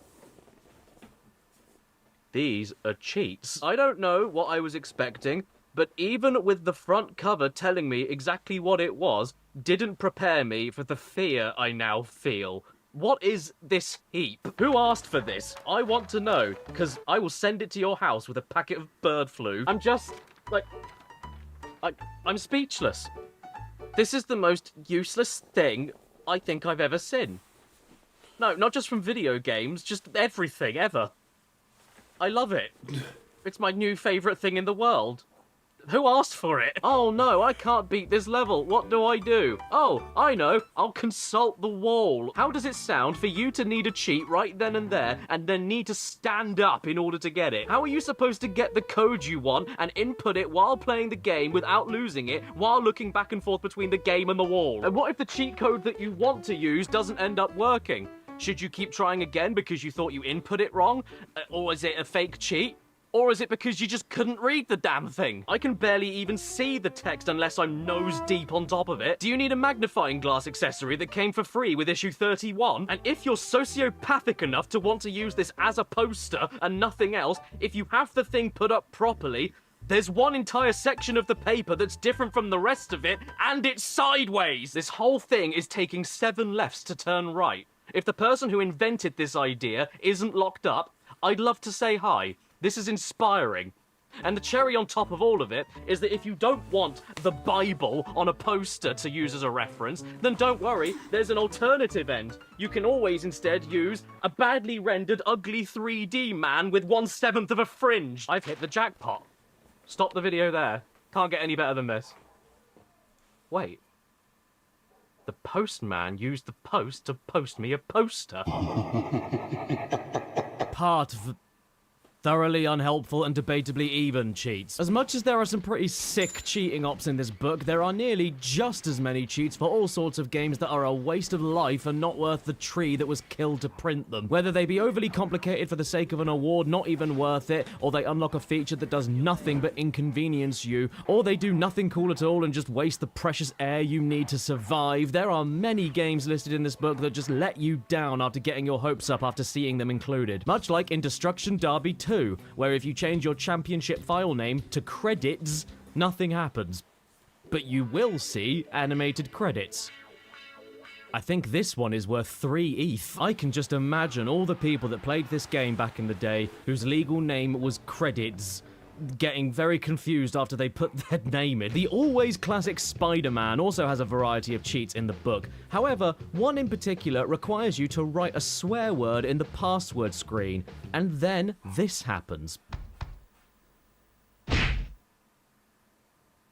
I can't believe Spider-Man was a nun all along. Also, the cheat book says that Spider-Man is supposed to appear, wipe the word away, and then replace it with something less offensive, like flower. But I can tell you, after hours of experimentation, I could not get him to wipe the swears away. He just wants to beat them up. Well, good for you, Spidey, teaching some valuable lessons to the kids out there.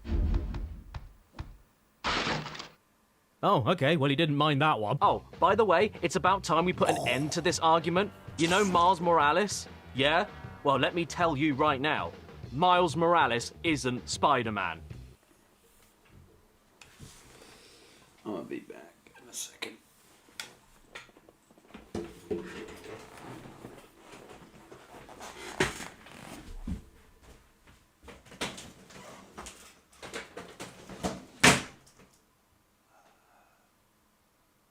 Still not done. It's a 3-hour video.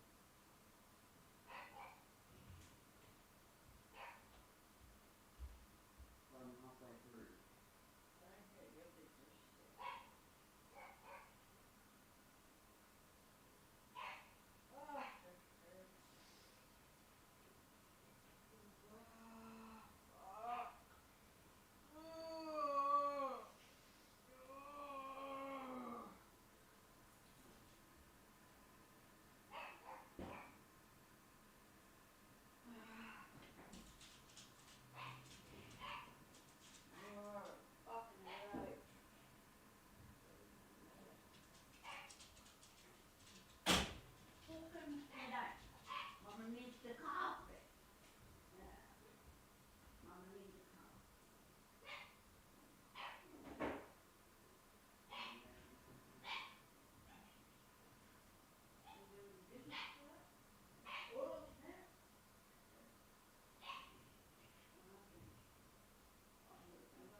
Okay, yes, I am back. I am back. He's Spider-Man, just like Peter. And how about those quote-unquote cheats that shouldn't even really be cheats in the first place? Like holding all the shoulder buttons and triangle in Crash 2 while changing warp room floors in order to fight a boss you already beat. Or using codes in Championship Bass in order to unlock challenge mode. Or in Everybody's Golf, where holding L1 and X while selecting a character lets you change the stance of the golfers. Why are all these things hidden with secret codes? Shouldn't they just be part of the game to begin with? The same goes to Wipeout 3, where there's a lovely code in the book that allows you to change the color of the turbo pads. Why is this a secret? And furthermore, why would you want to even do it anyway? I can teach you how to change the color of a turbo pad myself. Just get yourself a girlfriend, wait for about 4 weeks, and then ask her if you can have a look at... And it's one thing to be pointless, but it's another thing to be thoroughly unhelpful. Like in Star Wars Demolition, the game where you finally get to pilot all of the iconic Star Wars vehicles, like the Snowspeeder,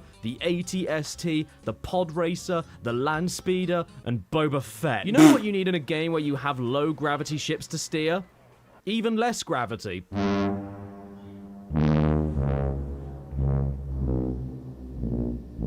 This isn't fat air anymore. This air is morbidly obese. Ah, it's Hagrid. Hello, Harry. And then there's Command & Conquer Red Alert. Start the game, open the sub-menu, select the PlayStation symbols in a certain order, and then you get access to a bomb that is so powerful that it even bombs yourself and you lose. Oh, and here's another one. Turn all the ore into beer.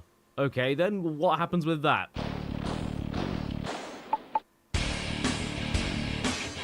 Well, I didn't know what else I was expecting. Those wacky Soviets and their drink. Hang on, wait, now the game is telling me not to drink. All right, Dad. I mean, what else can you even say? Everything is the same. Nothing has changed. There's just beer now. Being drunk up by diggers, just like Muck when he's finally had enough of Bob. But aside from all of that, this cheat is a bad idea, because like you should have already learned in school, beer always kills you. The follow-up game is also in this book, Command & Conquer Retaliation, named as such because the Soviets lost the previous game after all that beer, so they got rid of it and tried attacking this time. And let's be real, who needs alcohol to win a war when you can change the name of your civilian building to Jonathan's house? Or how about Big Ern's? Or Kurt's house? Ludwig's house?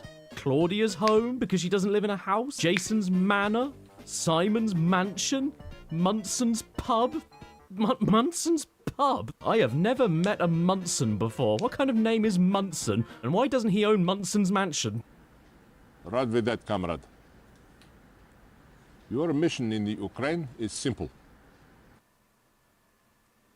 Nope, not touching that one. Star Wars Masters of Terras Cassi, presented in the two languages that you can't think of without the other, English and Finnish. In a fighting game, being able to see your health bars is very important, which is why the book includes a cheat that gets rid of them. Who's winning? Who's losing? Well, I am for playing this. Who the hell knows? It's part of the fun. And while you're here, feel free to turn on big head mode, and suddenly you'll see your granddad in the 60s. Ugh, I'm bored of this. Moving on. Game abort. Oh. You'd be surprised how many racing games have cheats that just do not help you. Take V-Rally 2, for instance. Was all of this shit a little bit too difficult for you? I wouldn't blame you for saying that. But don't worry, because you can always make things easier with the double speed cheat. Wrong way. Oh, thank you. I didn't notice. For God's sake, you're going so fast that the race begins before the countdown to the roll-up even ends. I've had enough of this. It's just too silly. Cars jump higher. Have you ever played an extreme sports game on the PS1 but desperately wished that the environment looked like a giant smear? Well, have no fear. Now I have no fear. For every cool unlockable bonus level you can get with cheats, like a volcano stage with skeletons, or a canyon level with aliens, who are indeed world-renowned for their love of mountain biking, there's also stuff like this. I love this, whatever this is. Look at it, it's a mess. It's like a skid mark after a Skittles milkshake. But if that's not quite your tempo, how about this? Red pill? Blue pill? Hillary? Bush, who cares? Take them both, and you'll wake up as a professional downhill mountain biker. You know what though? It's cool and everything, but it's still not enough for me. I want to see even less. Dots mode. Yes. Yes.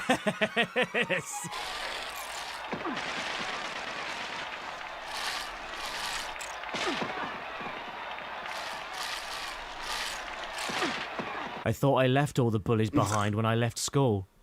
Now I'm being bullied by a volcano. You know what, though? I'm fond of you, skeletons. Even in death, still cheering us on in the afterlife. I want to join you. Where's the anti-gravity cheat?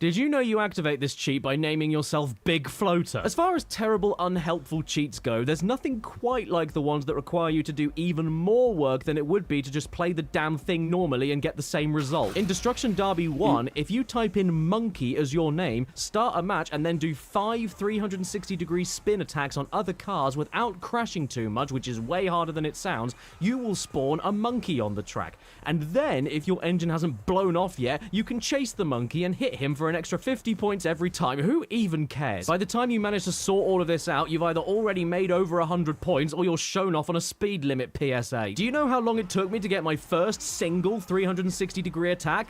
18 minutes, and I needed to do that 4 more times on that run, which only lasts about 90 seconds. It's not possible, I swear to Christ. You can't see what's coming behind you, there's too many cars blocking each other to spin them, you don't have enough health to survive long enough, and your car must be going on a bear hunt because it has to go through everything. I tried for over an hour to make this all happen, and recycled enough cars to build another sweatshop, yet the best I could do was 3 360s in one match. But the computer players, oh well, they can knock me into a 360 whenever the hell they want. They don't even think about it. And they don't think about it because they're computer players. They don't have human brains that think. My uncle has a computer. I asked him. And yeah, I know there are cheats for invincibility and choosing how many cars you want on the track and blah, blah, blah. But here's the problem with that, sunshine. These are name entry cheats. So you can only activate one of these at a time. Useless. Totally useless. And as for Rayman, well, Rayman's cheats in this book are just a cacophony of empty promises. First of all, Rayman is xenophobic against fairness, so you start off with a sigh of relief when you see the level unlock codes. But it's one of those cheats that unlocks literally everything, meaning there's no point playing any of the levels because there's nothing to collect, meaning that you can just go straight to the end of the game and win, making those codes completely worthless. After you're done crying, you then see an extra continues cheat. Oh good, if there's one thing Raymond definitely needs, it's extra continues to actually give you a fighting chance of finishing a single level, let alone the whole game. So then you start reading it, and it says, if you have 0, 1, or 2 continues left, when you are at the continue screen, press and release successively the following directions slowly, brackets 1 per second, while Raymond is staggering around. Up, down, right, left. You should get 10 continues. You should. However, this doesn't work all the time, so your best bet is to save the game with 1 continue left, die 3 times, try the cheat, and repeat it if it doesn't work. What a jar of knobs. How can you be happy with yourself with your game being as hard as it already is, Raymond, and then make the cheats to give anyone the tiniest remote chance just as difficult to pull off? Am I supposed to take all of this from a man with no neck? I tried so many times to make this cheat work, dying over and over and over on the first stage just to trigger the continue screen so I could trigger the cheat and untrigger myself, but it just never happened. So after you're done crying even more and writing into your local newspaper's agony aunt, you then gasp all the shock out of the room and die as you see that there are still a few cheats you can try. One of them being picture-in-picture mode. Great, thanks. This is just what I wanted for Christmas. The other thing being no pause text on the pause screen. Bloody brilliant! And then the last one being this. The worst cheats to input in this entire dead tree, whereby holding all of the shoulder buttons after the Ubisoft logo, and then holding start after the brick wall FMV, and then sitting there like a human lemon, keeping all your fingers held down on all of those buttons throughout the entire intro cutscene, including the start menu screen until the screen goes black and the demo starts. Absolutely nothing happens.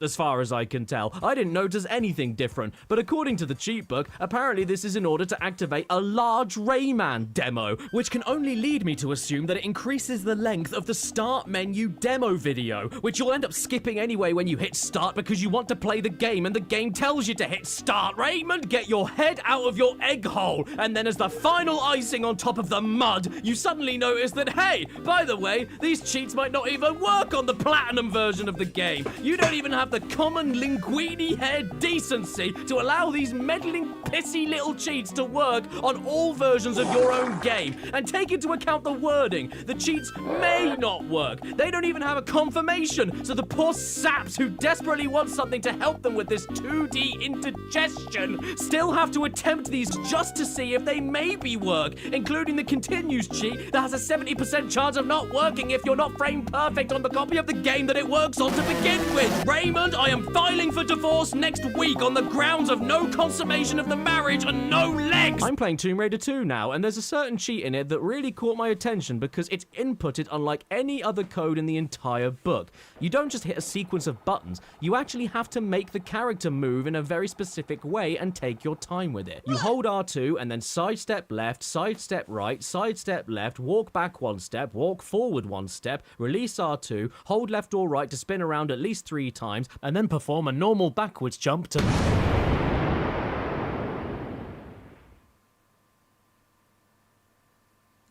Explode or implode. Explode or implode. He will take care of it. Oh no, we're still not done with thoroughly unhelpful cheats just yet. Strap in, blokes, because there's a good chunk of games in the book that do give you certain menu codes or save file name unlocks, but only after you've already completed some of the hardest challenges in the game you're playing, making the code itself not even feel worth it after all the aggro. For instance, Rage Racer, or Ridge Racer 3, does have a cheat for unlimited money, but it only works if you complete the normal Grand Prix with every class, and even then, you have to wait for the credits to end, save your game in a brand new memory card, go back and play a normal GP at class 5, pick the only car that's available, start the race, wait for the countdown, pause the game, retire the race, enter the normal GP again, but this time on class 1, and yay! Now you have unlimited money. What are you gonna spend it on? Hookers! Ooh, what's that? Is that a little bit of scum? Oh no, it's you. Did you just say that that cheat in Rage Racer wasn't good enough for you? Well then, I have a cheat for you, and it can turn off the rear view mirror. And back on again. This is not in the basic controls or just a regular thing that you should be able to do. It's a cheat, and it's a cheat that makes you see less. Formula 1 99, the first Formula 1 game ever made where you drove men instead of cars, and he's disgusted about it. There's plenty of codes for you to work with in the book, however, all of them require you having to finish with a high score in Grand Prix mode, and require you to do that every single time you want to add a new code in. And for what? A night race? But I don't want to do that. That's bedtime. Sadly, this also applies to Tekken 2. There's no quick or easy way to unlock all of the characters in the game, but you need all of them in order to perform the cheats, which, by the way, are also pretty unhelpful, like a first-person mode. Oh god, no! Stop! What's sad, though, is that this also applies to the funnier cheats, like Sky Mode, where every uppercut sends your enemies to inspect the cornflakes in God's beard. And I couldn't even do it myself anyway, so I'm showing you footage from a robot. Or even the classic big head mode. What sadist locks a big head mode behind 100% completion? I haven't got time to complete the game. I've got things to do. I need it right now. I want to see Heihachi with gout. Hang on, wait, what's this? Bigger head mode. First enter the big head mode cheat. Hang on, does this add even more to the original big head mode?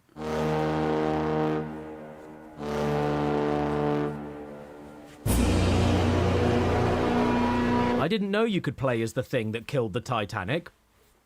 and a massive poo. We're still not quite done with unhelpful cheats just yet, though. For yet another example, look no further than in UFC, which of course stands for the name of the guy the game is named after, Uncle Funnycock. You know, I've never really been into wrestling or MMA or any of that stuff, so I'm not sure if I can recommend this game or not. But if you're interested, I have to warn you that you can't play it if you're a snowflake. Fight like a man! Yeah, you pansies! Don't be such a woman! Only alpha males allowed in here!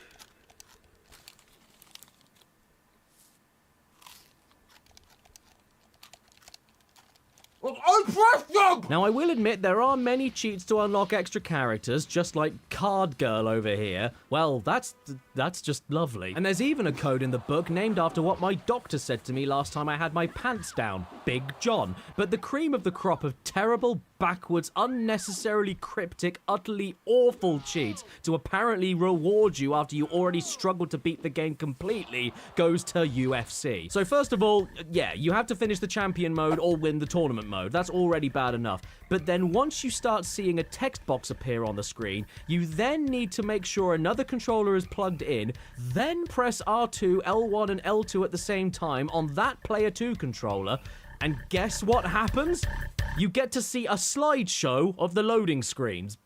You unlock the loading screens. Why is this hidden behind a Mensa puzzle? Why isn't this just something to unlock and view in the menu? Better yet, why is this even a feature? I don't fight like a man. I watch PowerPoint like a boy. Oh, here's a really disappointing one. It's in Alien Resurrection, one of the first ever first-person console games to use the left stick to move and the right stick to aim. Isn't that the best news you've ever heard? This game is best played in the dark. Oh no, I forgot the book.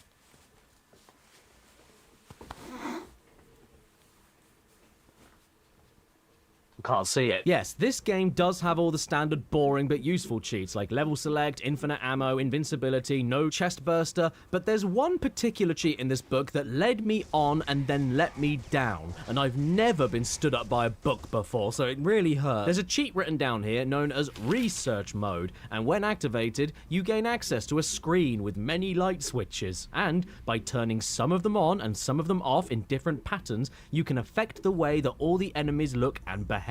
Sounds great, right? Well, ha ha, you just fell right into the trap of a book telling you its parents aren't home, because there is no source anywhere I could find that gives you any information about which combinations of lights do what to the aliens. What should be a funny little cheat ends up turning into a shitty little guessing game where you pause it, go to the screen, try another pattern, close the screen, unpause the game, and watch in awe as a transparent green xenomorph dangles like an old sock, not changing at all, until after 2 minutes of random guessing, it eventually disappears and leaves behind a little splat. Stop laughing at me. It's not funny. I spent ages on this damn game trying to get something interesting or funny to happen, and I honestly just couldn't. All I managed to do was turn the aliens into Roundtree's fruit pastels by changing them from red to green to orange. Then I made the facehugger eggs flat and tiny. Then I made the aliens tiny. Then I made the aliens invisible. And then I made the facehugger eggs fat. Shooting these little things is like trying to sit on a flea. And the worst thing is that I have no idea what I did to make it happen or get it to unhappen. You want to know what my absolute favorite unhelpful cheat in the whole book is, though? That is easy. It's in WWF Warzone,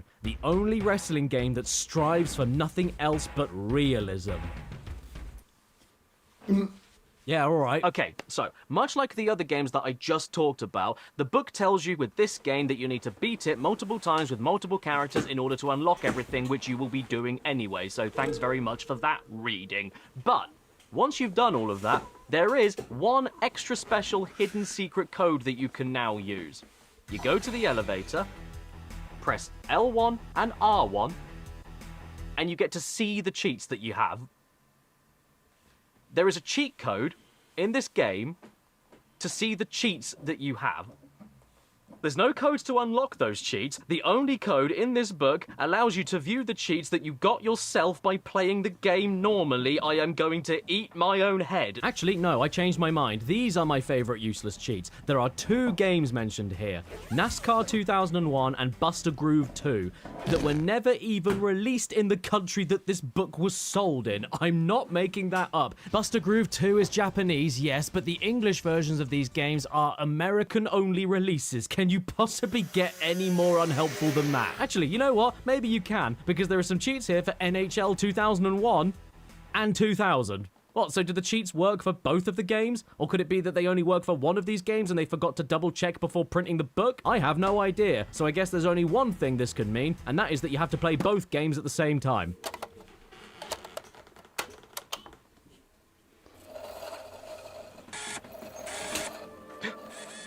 What's happening? What's going on with me? I feel so strange. Am I? Yes, I am. I am becoming hockey.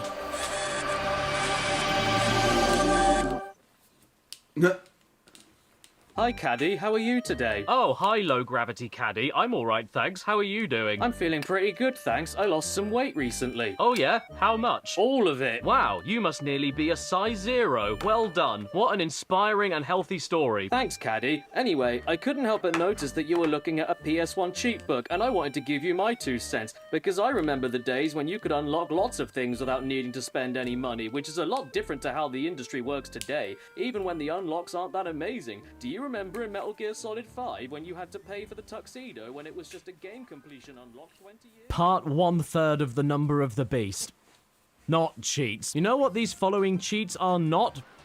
Cheats. Oh no, I am so stuck on Crash 3, I can't get past Tiny Tiger. What? There's a cheat code for an instant Aku Aku hit point by hitting all the symbol buttons on the controller at once, and they got Aku Aku's name wrong?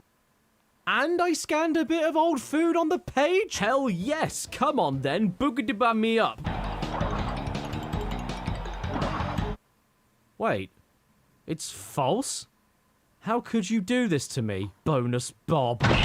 Okay, right, I'm not actually talking about those kinds of cheats, the ones that don't work at all or are misinformation perpetrated by the BBC. I mean the cheats that just shouldn't even be categorized as such. They're more like hints or directions, and are easily the most disappointing thing that pop up when you find a game you own in the book, because they don't help me right this second, so what's the damn point? There are a frightening amount of games listed in this book that, yes, you could argue have helpful things written down about them, but I'm sorry, they're just not cheats. They shouldn't be in a cheat book. Like with ISS Pro Evo, the heartbreaking story about a man that's slowly turning into a football. Unlocking all-star teams, unlocking classic all-star teams, unlocking the bonus cup trophy. All of these things are not unlocked by codes or secrets. You just beat the game normally. Like, that's honestly it. No special requirements. You just play the game as you normally would until you beat it like you probably normally would, and then see these things unlock as you probably normally would. It sounds like a waste of paper just explaining it to you, right? Well, tough tats, because this also applies to Tekken 3, Battle Arena to Shinden 3,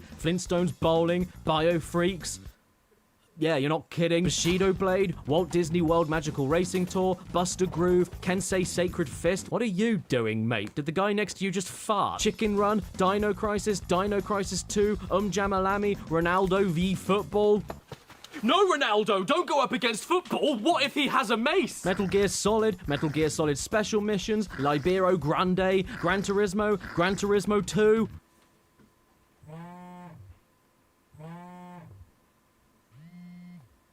The Mummy. Quake 2, Ace Combat 3, The Grinch, WWF Attitude, WWF SmackDown, WWF SmackDown 2. All of these games and more just tell you what happens when you play the game normally, which you'll find out yourself by playing the game normally. It's great that I can play Star Wars Jedi Power Battles and have the book tell me how to unlock my favorite character, Plo Hate Crime, but telling me I just need to beat the game normally as certain characters is what I was gonna do anyway. Or not, because Star Wars Jedi Power Battles is a massive crease. The same applies to you too, X-Men Mutant Academy. It's not as helpful as you think it is to say, unlock character by beating game. And even your free year 2000 mobile phone won't win me over. And you know what? I don't even count the games featured in the book that tell you how to unlock stuff or find items by doing extremely specific extra things you wouldn't think to do normally. Just like the not cheats for Chocobo Racing from the makers of Final Fantasy VIII, but none of the other ones.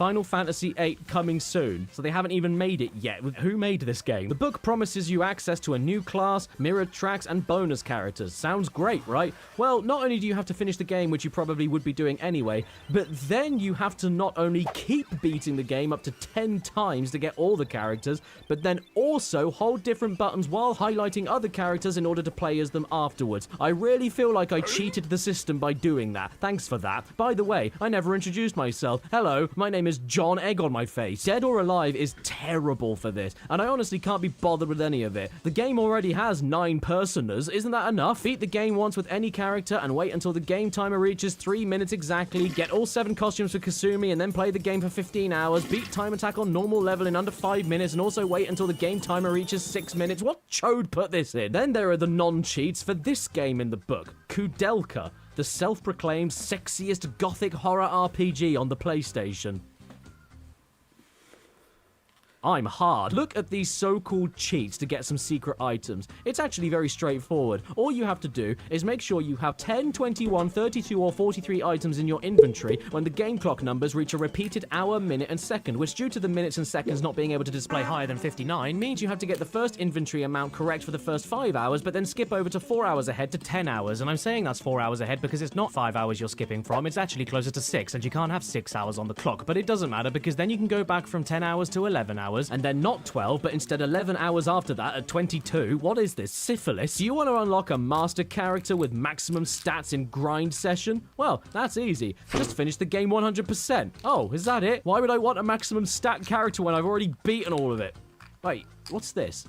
There is a code to enable all tricks. Why wouldn't you want all the tricks in a game about doing tricks? Why is this a secret code? What's wrong with you, blurry hooting man? Ridge Racer is exactly the same. Want to get all of the cars? Well, the cheat is get a perfect score in Gallagher. Cool. But how is this a cheat? Are you offering to do that for me, book? Or are you just going to sit there, not helping anybody, get thrown on the floor, and not even be thick enough to stop a door from closing? That's what you are, book. A shit doorstop. It's not even Gallagher anyway, it's Galaxian. Final Fantasy VII, The World Is Not Enough, Resident Evil 2, Resident Evil 3, Resident Evil Survivor, Jackie Chan Stuntmaster, Parasite Eve 2, Gekido Urban Fighters, Wu-Tang Taste the Pain. All of their cheat entries in this book are non-cheats. They're just vague and strange directions to allow things to happen. It's a very stripped down guide more than anything. And if a guide has been abridged and condensed into single sentences, chances are you won't know what the hell they're actually trying to tell you. And if we briefly just go back to Driver 2 again, when we're not reversing the Kardashians into a dustbin at 400 miles an hour, we can read some instructions on getting some of the secret cars. And in fairness, these aren't very vague, they're very straightforward and easy to read. But like,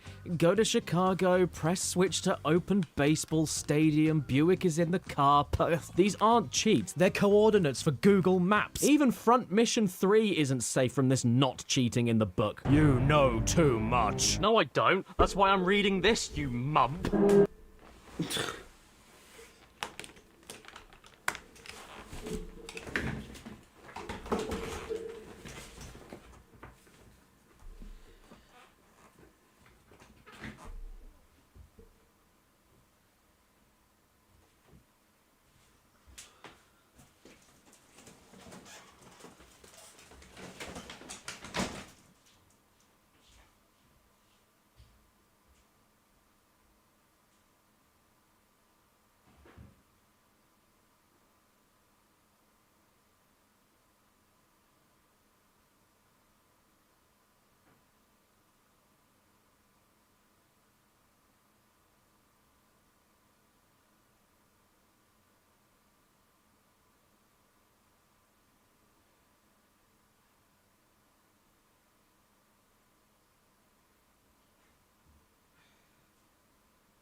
I am back for my people. Yeesh, the desk is a mess. But oh well. By the way, Soulblade, thanks for not only being a game in the book full of uncheats that'll just be the best player of the game in history while collecting everything and playing for 20 hours, but also having the gall to include another Japanese-only cheat. Because, you know, British people in 2001 all had a Japanese copy of Soulblade for their Japanese PlayStation just lying around in their living room Japanese wormhole. These parts of the book just leave me feeling deeply sad. I feel more sad reading all of this than I was after I finished watching I Collect Wives, but which one is my wife? Parappa is another one in the book that doesn't give you codes to unlock the best stuff, but at the very least gives you the most unique kind of guide the book offers in the form of rhythmic sheet music that tells you the button presses you need to do in which specific time along the bars of the music in order to activate the cool mode as quick as possible. And you know what? Give them their dues. It does work. This is like Morse code cheating, and once you're in cool mode, you can do this. All we gotta do is apply the crack. All we gotta do is apply the crack. See? What's great though is that I actually know a cheat in Parappa that isn't even in the book. It's terrible, but it's still something that I know and a book doesn't. All you have to do is play any song in the game, and while you play, hold the left D-pad button down the entire time, and Pap Smear will repeat the same syllable of whatever the button you pressed was. I will fall to the floor.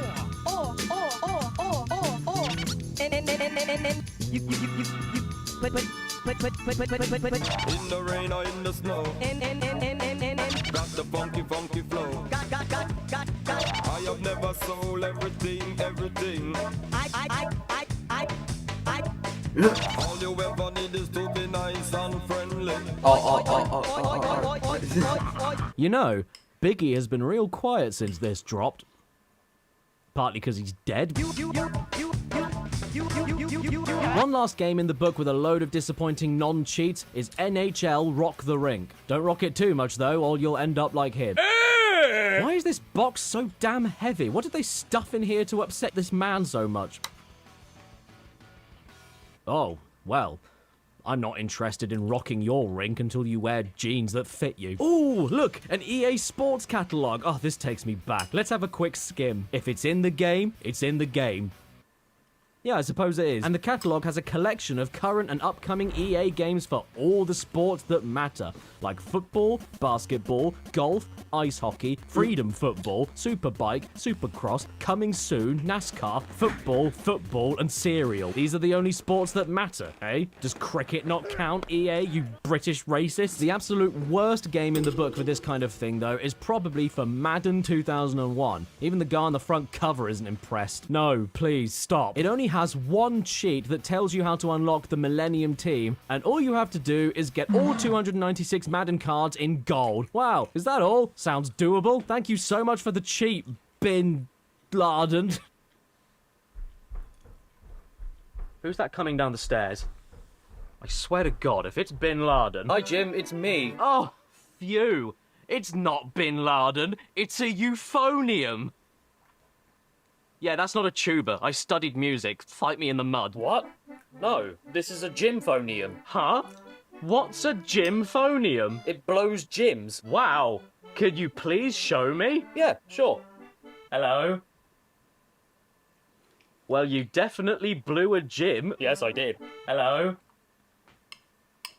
That's repulsive. Oh, that's not even the half of it. If you press the different valves here, you don't get different pitch gyms, you get different size gyms. Hello? Hello?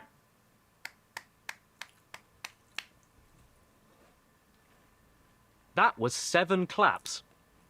Because now we're on part 7. The only ones you should ever bother with because they make me shit myself cheats. Yes, I know. It's taken me, what, 2 hours to get here? I'm sorry. And I can't even promise you that the wait was worth it. Or that I'll actually really shit myself in real life. But god damn it, I'm gonna try. Because for all the useless cheats, all the slightly neat bonus cheats, and all the non-cheats, there are just as many, if not more cheats, for a right old dollop of games that don't do anything other than make your day immediately better and make you forget that one day you and everyone you you love will die. They are the most imaginative, the most insane, and arguably even more unhelpful than the thoroughly unhelpful cheats. But you don't care because goddamn, I want to race in Wipeout 2097 while playing as farm animals that are dead and stuffed with an anti-gravity jet engine in their gaping anus. Look at him go. Look at how well he's doing. Well done. That'll do, pig. That'll do. But you could always do a little bit better, so let's give the pig a machine gun.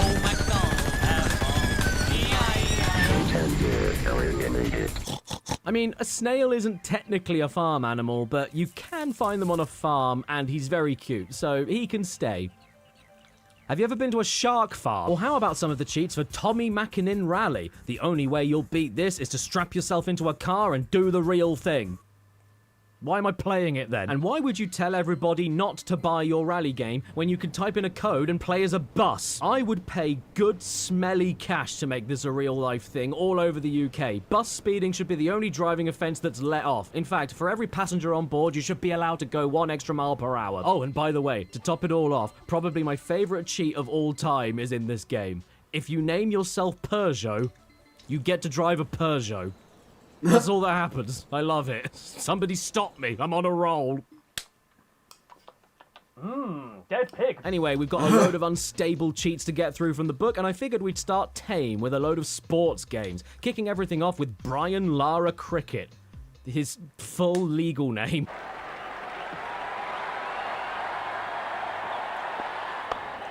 Right. This makes me want to die. Let's play cricket on the beach instead. Now, this is much better. It's still pretty boring, though. Can we turn on slippery ball mode?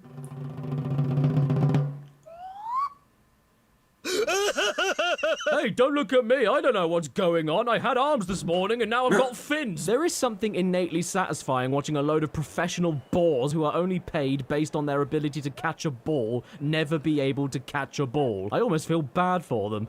Maybe we should make it easier on them and increase the ball size of the ball by 20 times with the code Big Balls, of course. Taylor's going to take the first ball.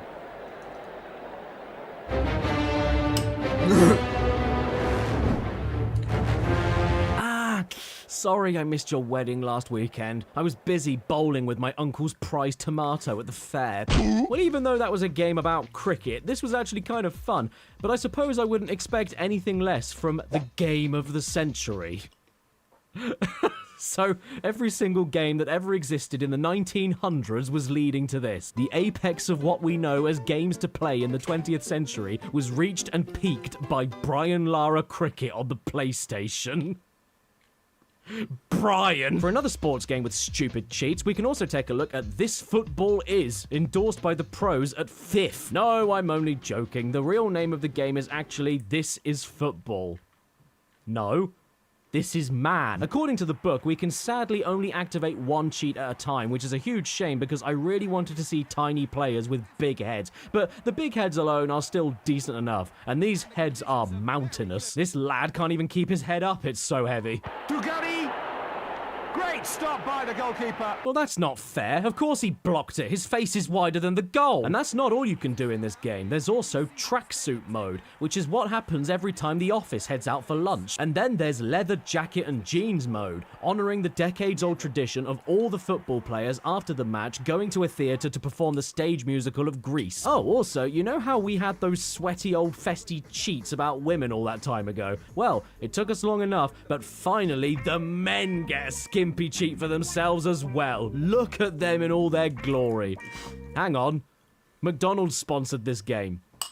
I think I found where they get their chicken nugget meat. I mean, if you ask me, it's about damn time that the boys got to strip off on a PS1 game. After all, it isn't just straight guys that play football games, or lesbians. I've got to be honest though, personally, I'm not into this at all. They all look like trays of scones. Oh my god, what is that? What is that? Does he have a sack on his chin? I desperately wish I could activate big head mode at the same time as some of these. Actually, no, change my mind. Big heads are overrated. You know what's in right now? Small heads. This is fantastic. Look at them. Did you use too much Gillette this morning and shaved your whole head off? Don't worry, boys. It's nothing to be ashamed of. In the Roman times, it was actually more desirable to have a small head. Look at these charcuterie boards go. Who knew that ping pong balls were so good at football? And who knew this is also more accurate to what England actually looks like? Oh, watch out. It's time for a goal kick.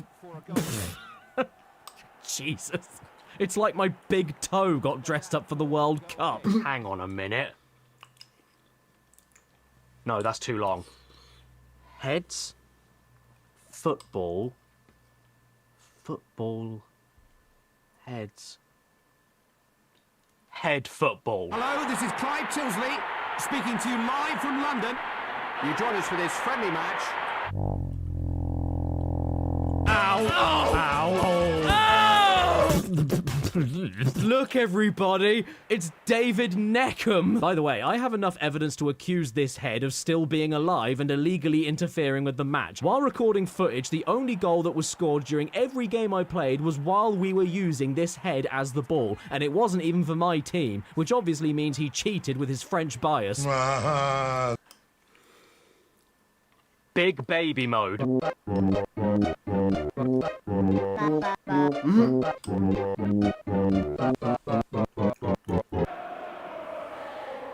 I'm a baby.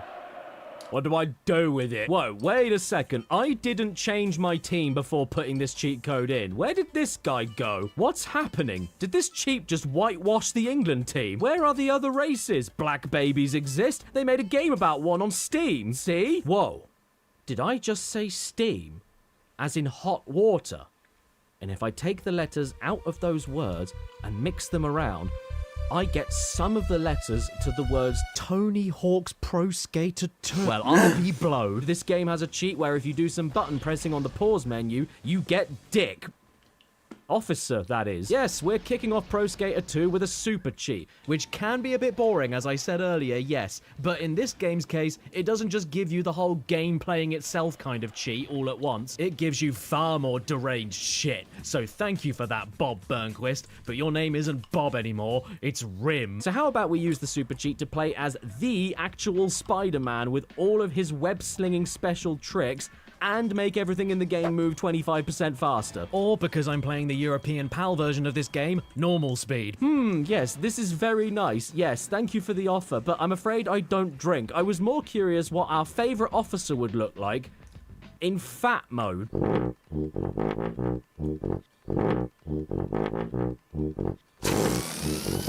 Oh, and I turned on blood mode because he deserves it.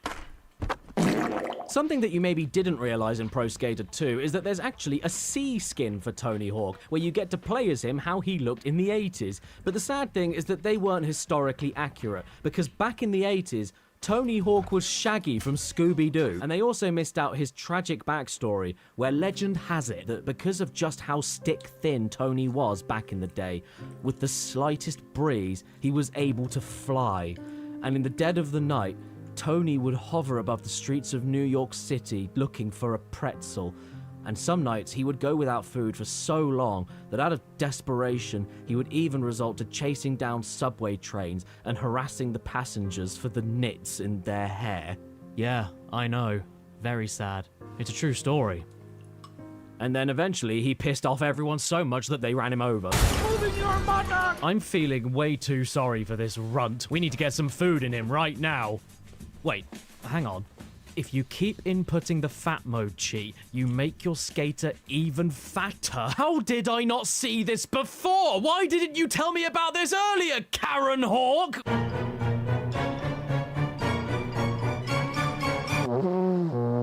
Hey, don't tell your granddad, but I think his world globe got out of the house again. And in case you're wondering, yes, you can keep getting bigger. And bigger. And bigger. It's Mr. Creosote on a skateboard. In fact, this was the biggest that I could get before the game decided to stop working, so enjoy it while it lasts, because he certainly isn't. Wow, Tony, what a great slop of cheats. That was a real knockout.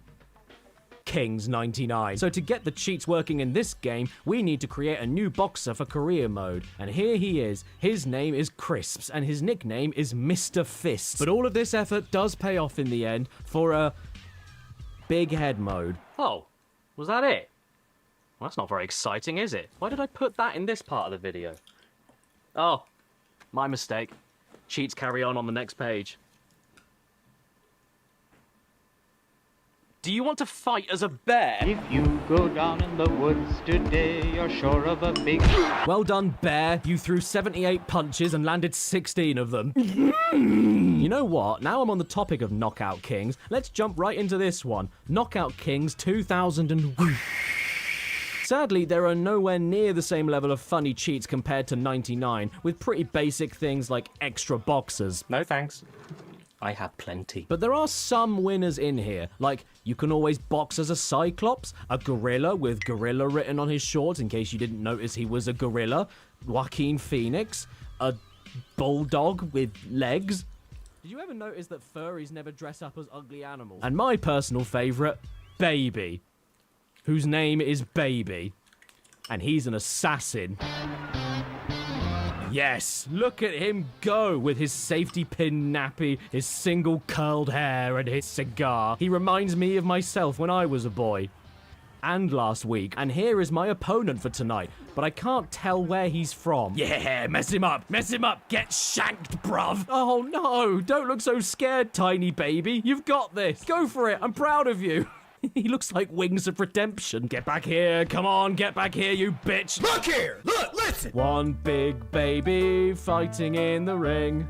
One big baby fighting in the ring. And if one big baby should get punched in the head, there'll be one big baby whose head is now a bowl. Damn, I didn't even realize how many boxing games would be in this cheat book. So I'm gonna finish them all off with Knockout Kings 2000. Maybe there'll be some more funny characters to fight as. Get it on with the greatest. Oh, yes please, daddy. Oh, blow it all off. There's even less demented extra characters to box with. We have Gargoyle, we have Alien, and we have Marlon Wayans. No, that's actually Marlon Wayans. Marlon Wayans is in this game. For anyone that ever wanted to punch him in the face, well, now you can.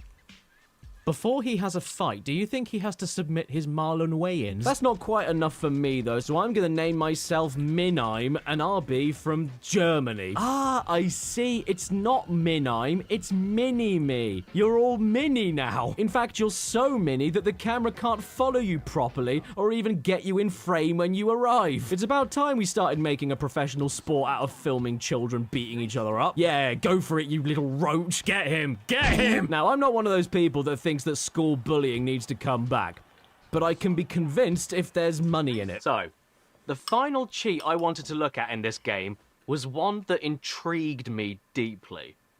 At first glance, it didn't seem like anything special. Like, according to the book, it's just another big head mode. But what caught my attention was that to activate it, you had to name your boxer Throb. So what do you think that does? Knockout.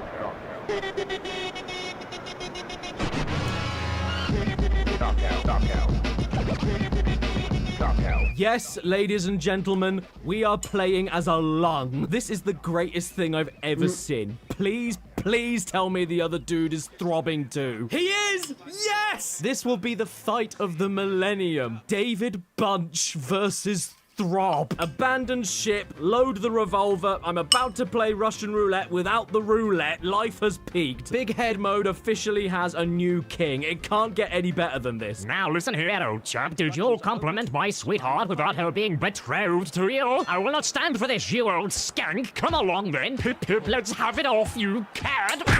Poor bloke. Look at him. He is absolutely exhausted after that fight. Knockout Kings 2000, coming soon in the previous year. Huh. I think I might like sports now. Wait, I can't. I'm a boy. I better play some action games pronto before anybody finds out. Have any of you out there heard of Team Buddies? This forgotten little gem has a couple of silly things you can do to the little bellends. By the way, these character select portraits are great. Of course I'm picking the out of focus one. I relate to him. For starters, even though there may not be a big head mode because they are literally all head, it's okay because as a trade-off, you can get big feet and big guns. Look at him marching off. He's very important. He has a high-class beam meeting to present. Giant rocket launcher and rocket boots. Oh god, oh no, whoa! Steady on, slow down, old horse! Bean, hold off! Stop warping, you'll lose your tissue box! Stop! Bean, stop! Next up, we have some cheats for this game. Ass! Once again, going down the checklist, we have the standard big head mode. But at least in this game, not only are the heads the size of Costco, but also everyone joins in on the fat head fun. Get ready to take out the hot air balloon alien menace with the savior of the universe, Speedboat Face. But I mean, we've all come to expect big head mode at this point, so how about something we've not seen yet? Flat mode, or as it's better known, Parappa the Rapper 3, where Parappa gets bullied so much that he finally snaps, grabs a rifle, and heads for a school. It doesn't matter how thin you are, though. You can never fit through the wide open air. This is all very lovely and everything, but you know what I really want to do, though? I want to activate all of these cheats at once. And super speed mode. Somebody help me! A small breeze caught the back of my head and I can't stop! Blast Radius is yet another game that has a big head mode, but in the book it's named Planet Heads mode. I guess that must mean that they'll be the biggest heads that we'll be seeing in this video. Let's have a look. Oh, okay, we're in ships. Maybe they're talking about the cutscenes? Okay, I don't know. Maybe it was renamed as Planet Heads for this game because we're in space and they were trying to do a funny when they wrote the book. I'm just gonna look around and see if we can find some people on a spacecraft and maybe their heads will be the size of a planet. Oh. Planet Heads. The Teletubbies' son must have been lost in space for a few years. This is way more off-putting than I thought it would be. You know, you're just rolling around, minding your own business, firing lasers at spaceships, and then, alright, mate, I'm a planet! I'm gonna be sick. Save me, concerned man! Is that a goddamn beach ball? Is this rain ever gonna stop? I've forgotten what the sun looks like. You got a problem with that pussy? Actually, don't go anywhere. While we're here, we're going to try out some of the crack in Spyro 2. There might not be as many deranged cheats to work with, but there is a surprising amount of customizing you can do to the flying handbag. Straight away, big head mode, of course. And even though I infinitely prefer Knockout King's Throb, this is another favorite big head code of mine, purely because the devs didn't just increase Spyro's head size and then glued it on his neck. They actually extend his inflated head from his neck. The devs planned for this and crafted it themselves. It's extra jarring when you go through loading screens too, because the head grows and shrinks at complete random while the game is trying to decide what Spyro is supposed to look like. And while you're at it, running around like Mount Rushmore with legs, feel free to change Spyro to all the colors of the illnesses. There's a load in the book too, so feel free to pick whatever matches your hair that day. How ill can you make Spyro look? Do you want to go for the common cold? Or would you prefer motor neuron disease? I also just noticed this very useful cheat that gives Spyro every ability that you usually have to pay money bags for up until the very end of the game. But who needs any of that? What are you, a scrubby? Don't lower yourself with a cheat code, just get better at the game. See? You don't need to pay money bags, and you don't need to cheat. I wonder what it looks like when you put a rock in his mouth. Yeah, Spyro, give yourself a good wash. There'll be enough spit there to run yourself a bath. Hi everybody, I'm not you. Do you want to play a game with me? Tough. Today we're playing Guess the Famous Phrase, where you take a look at my clue and then say exactly what you see to guess the famous phrase. Are you ready? Here we go. Man. 2D man. Yeah, you got it. Black and flat. What in the name of all that is holy am I looking at? Check out his neck. What even is this silhouette? When did Spyro become an accordion? Man, I don't know what my favorite part about this is. The fact that Spyro is flat to begin with, or that it also works in the loading screen. Please kill me. When it comes to Spyro 3, thankfully, many of the cheats from Spyro 2 actually carry on onto it. The color changing and big head mode in particular. So, you're the one in charge of rescuing the eggs, huh? No. I am one. So yes, most if not all the same cheats from Spyro 2 come back to grace us in Year of the Dragon. However, there is one new cheat that I'm very curious about. Firstly, because it's called Squish Skateboard, and secondly, because it isn't a squish, it's a squid. But let's not focus on how they printed the word wrong, or how different the sound and spelling between d and sh is, and instead focus on the fact that you are a purple dragon face-sitting on the mouth of a squid that sounds like it's made of wood while its tentacles writhe. Far too much effort went into this whole situation for it to be a secret hidden behind a code in a pause menu, and I don't know how to feel about it. Nor do I know how to feel about this other code that allows you to play all of the characters' voice lines in the entire game, in case you ever needed to do that. You'll have to flame him using the circle button. Hey, Spyro, there are rhinocs everywhere. Have you seen any giant chickens around here? But what they didn't tell you is that you aren't just playing the voice clip from the pause menu, you're replacing the music with it. If you want to try to catch those lizards, I'll start the clock now. If you want to try to catch those lizards, I'll start the clock now. If you want to try to catch... And it also didn't tell me that I couldn't turn it off, and eventually it crashes the game. If you want to try to catch those Medal of Honor. In my opinion, a very underrated PS1 first-person shooter, and one that has a pretty good story, because it was actually produced by Spiel. The time is World War II. The place is Germany. You are a lone soldier sent deep into the heart of the village of fitting doors to uncover the deadly secret plans of the evil Minin. And in order to do that, we've got to shoot the nasties. This is really fun and all, but I do wish my 1940 single-shot bolt-action rifle fired at 4 times the speed.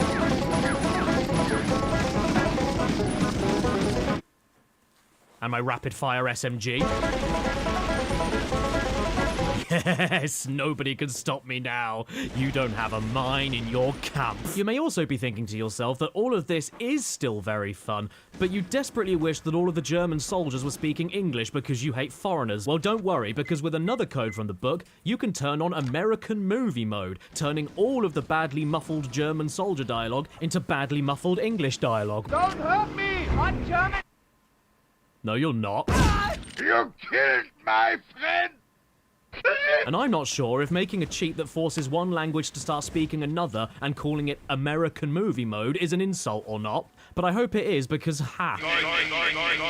If you've ever played this game before, do you remember those handfuls of levels where stealth is the key and you need to get around quietly in disguise while showing fake passport documents, making the enemies either give you a salute or blow you a big kiss? Did you ever do badly enough in them that the enemies pull the alarms to call for backup and you have no ammo to fight back with until you can hide again?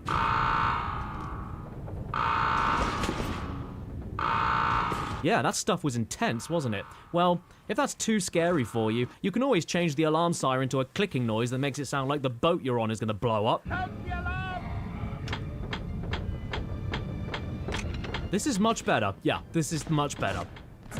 Oh dear, I forgot to check if my 70 microwave meals were ready. Or you can make it punch. Or you can make it vomit. Hang on here. Why are there 3 of them in the same toilet?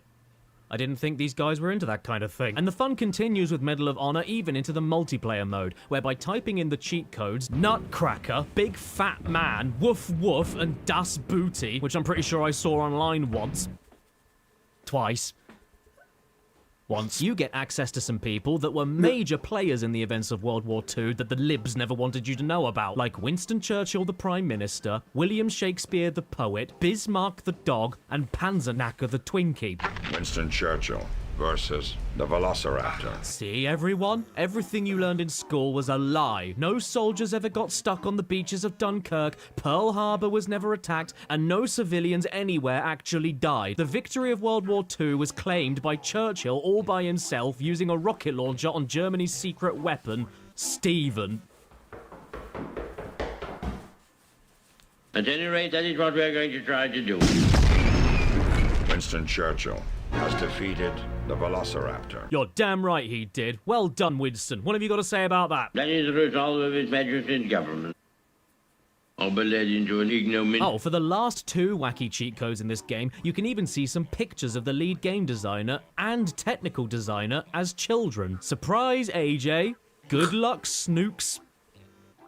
Am I going to prison for seeing these? The sequel game, Medal of Honor Underground, sadly isn't anywhere near as good for the variety of nuts cheats you can do, but at least it was the first ever video game to feature a lady. And in the game's defense, the cheat code entering screen is probably the coolest from all the games featured in this book. You input Morse code, and it actually makes the correct beeps for each input. Very clever. But I gotta be honest, it's actually a little triggering for me. It brings back bad memories. My father was a Morse code. What immediately springs to mind for what the cheats can unlock is this cartoon gallery thing, where I guess you get to see a few sketches from the concept artists before the game released. You lose your friends, you lose your family, and there's many others to see, like John Woo's Medal of Honor, a failed concept sketch for a failure screen with a tied-up lady on a plank, alligators and sharks with lasers on their heads, a failed concept for a menu screen that looks far too Banjo-Kazooie for a game about liberating France from the Reich, Kurosawa Manon.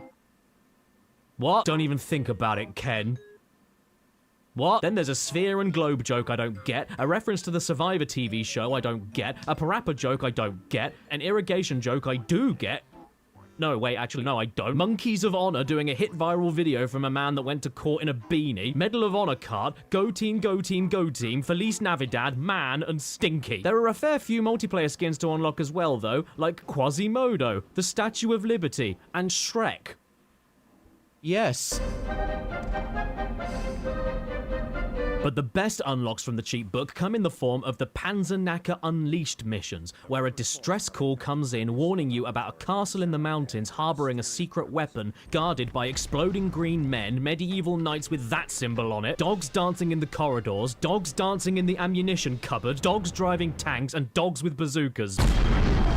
And all of this leads to a moment where you assemble a giant can of Pringles with legs and follow it as it machine guns down a load of knobs with jeans. I know another one of them, Duke Nukem, starring in Duke Nukem Land of the Babes. The book has a ton of cheats for this game in order to turn it from a commercial failure to a critical masterpiece, such as the classic big head mode if you ever wanted to play Duke Nukem as a hairy side table. It looks like she gave a good fight. Oh yeah? Well, you look like you give a good solar eclipse. This also applies to all of the enemies for an extra chuckle. The big heads even work on the sharks. Ish. Obviously, though, I can't talk about Duke Nukem without addressing the elephant in the room, and I hear all of your concerns. I am aware how problematic Duke is in today's day and age. How could they possibly get away with objectifying women like this? To the people that made this game, it's almost like all that women are to them are nothing but massive, giant heads. Their heads are too bloody big.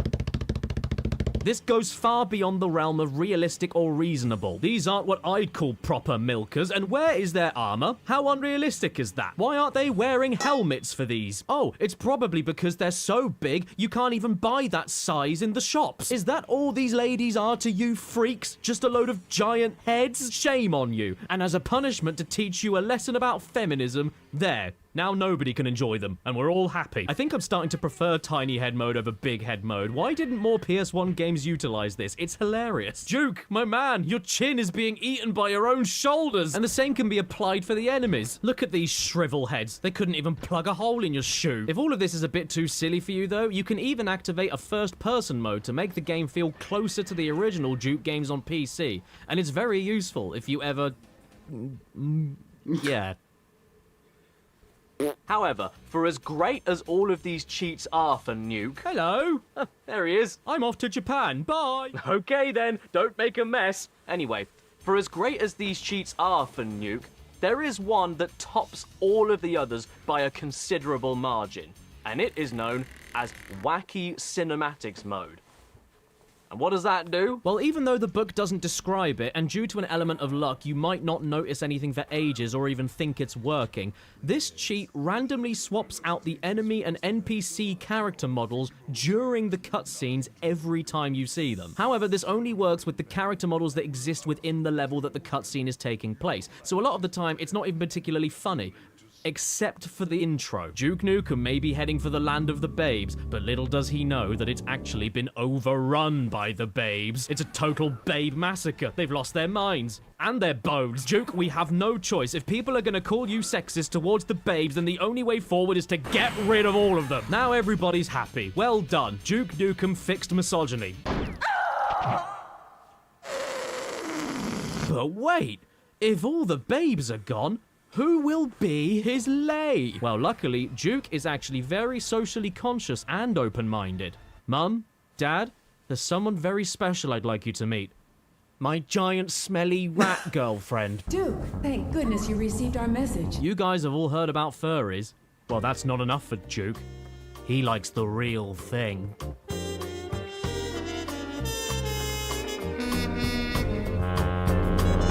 While on the topic of bestiality, there's also a huge cargo truck full of cheats for many racing games that make the experience scientifically at least 0.5% better. I know we've already looked at a few in this video so far, but I didn't plan this video that far ahead, and I don't like you. Starting off a little gently, we have circuit breakers, in which the book gives you a variety of ways to completely waste your time, like a code that lets you race at night.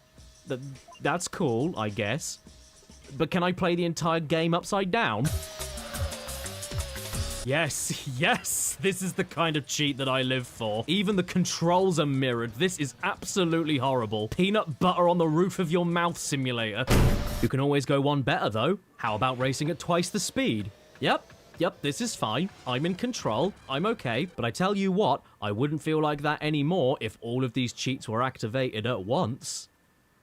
And my car was an Easter egg. I've always wanted to play a game where I'm a baked bean traveling down someone's gullet. Auto-destruct. Ever heard of it? Good. Me neither. They've blown up the Golden Gate Bridge and orchestrated a massacre at a shopping mall.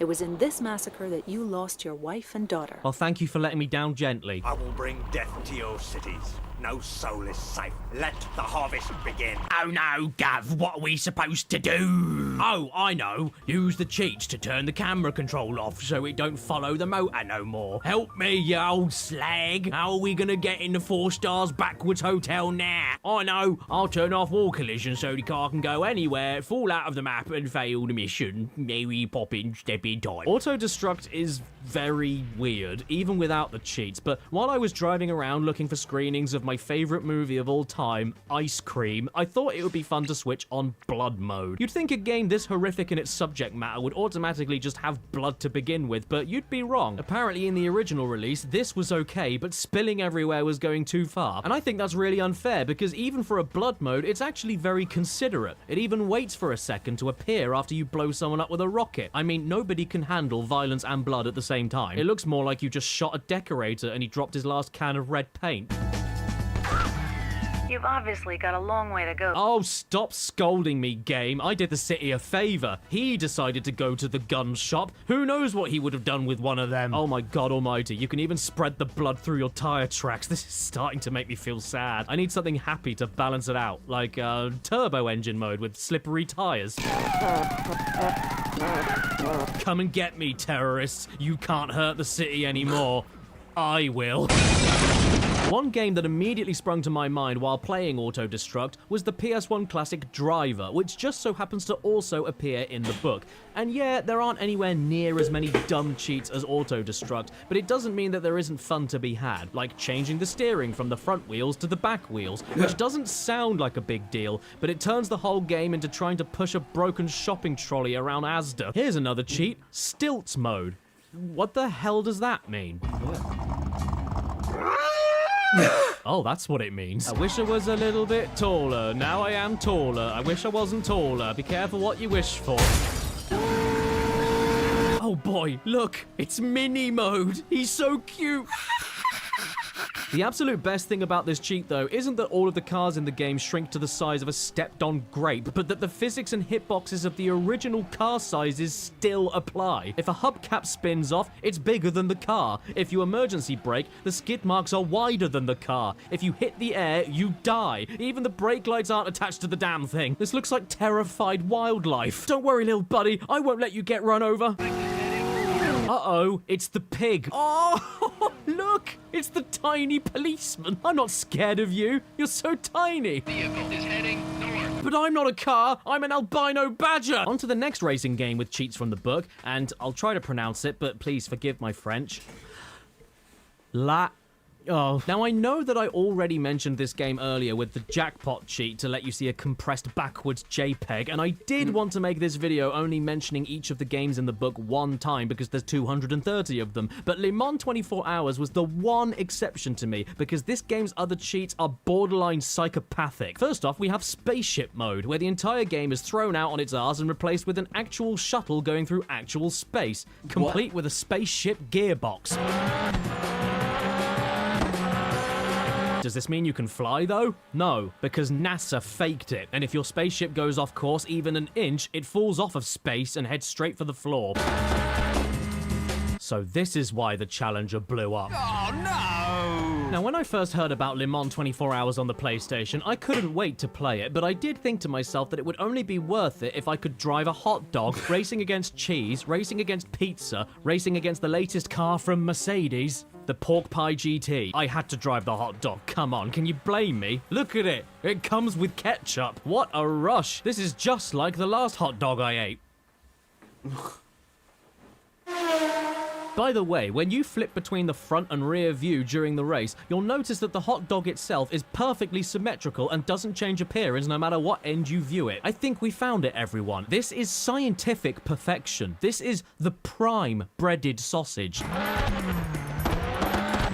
Is it normal for my hot dog to backfire? Come on, come on, come on. Go, go, go. You can't get away from me that easy. Get back here, lactose! The next cheat we have is a thing called Cartoon Race Mode, where I got to play as an ice cream truck driving with 700 brake horsepower without being able to see where I'm going. But that's not all you can pick for the cartoon race. There's also a jet, a taxi, a submarine with a face, the car from Mad Max, and even the magic school bus ready to jump inside another kid's anus. Despite the fact I can't see around the back of the ice cream truck, though, I've got to be honest, it's still my favorite. I can only imagine a mob of children running behind it at 120 miles per hour trying to catch it. What's that? You little scabs want your vanilla whippy? Well, come and get it!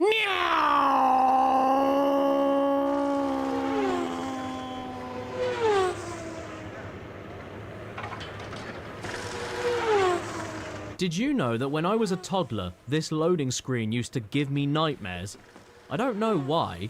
I think I just couldn't sleep thinking about all the CO2 emissions. Formula 1, the next game in the book I wanted to look at during this part of the video for the cheats you can use in it. Now, in Formula 1, I won't lie, there aren't that many good cheats, and even when you find one that is remotely interesting, there aren't that many of them. You ever wanted to drive on lava? Great, here's lava mode. You ever wanted to drive in a buggy? Great, here's buggy mode. You ever wanted to drive a bike? Great, here's bike mode.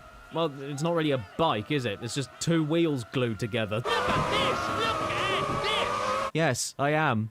It looks like my dustbin escaped from the kitchen and joined the M25. I mean, the cheats are all right, I guess, but they don't even affect how the game plays, just how it looks. But then there's this one. Garbled commentary. And once you activate this cheat, all you need to do is turn off the music and sound effects, sit back, and remember to buy a chair. Wait a minute! He's finished. There's smoke pouring from the engine. He's in the gravel. That's a Pacific. And the race has been stopped. Brazil. He takes the checkered flag. Martini. And look at that. Ouch! That's burger. Hang on. Germany. This is starting to drive me up the wall. Can you at least tell me what position I came in? Third. Oh, screw this. I've had enough. I'm quitting. What did you just call me? And this segues us beautifully onto the final game in the cheat book from the Formula 1 series, Formula 1 97. The first cheat worth mentioning is something they call Virtually Virtual, which makes the whole game look like Super Nintendo Star Fox, the engines are extra high-pitched, and everyone else falls asleep at the wheel. After that is Wipeout mode, and I will give Formula 1 97 some credit here. Not only do they turn the cars into actual Wipeout crafts with the lasers coming out of the back of them and everything, but they also change how the cars handle. It's a really sweet little bonus that clearly had some effort put into it. I just hate how there are no engine sounds and you're just left to donut in the sand, silently and alone, begging for any kind of company. Like two pizza cutters shouting the commentary at you like Terence and Philip. The drivers are lined up on the grid now, preparing themselves for the start. This is something I did not expect to see. I actually kind of love it. Somebody programmed this, fully working, and hid it from all of you. What else do you think they've hidden from you? Roswell? You want to hear something that's really weird, though? Pac-Man over here talks all the time, non-stop, yet his partner, Pac-Man with a wig, doesn't ever say anything. No, I'm not exaggerating. This isn't a bit. I'm not trying to make a joke. I literally mean that this hairy hexagon never says a single word during the whole race. It's actually quite unsettling.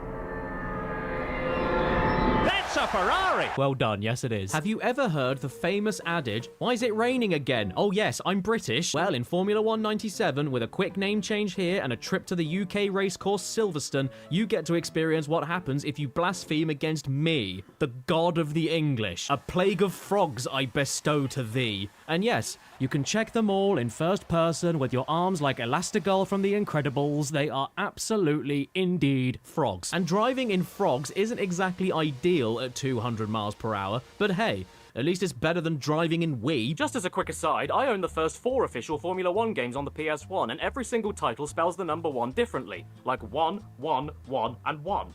So does that mean if there was an F1 game in the year 2000 that it would be labelled Formula 1 2000 or Formula 1 2000? It can't be Formula 100 because that looks like Formula 100, and it can't be Formula 100 because that looks like Formula 1 so what combination could they use?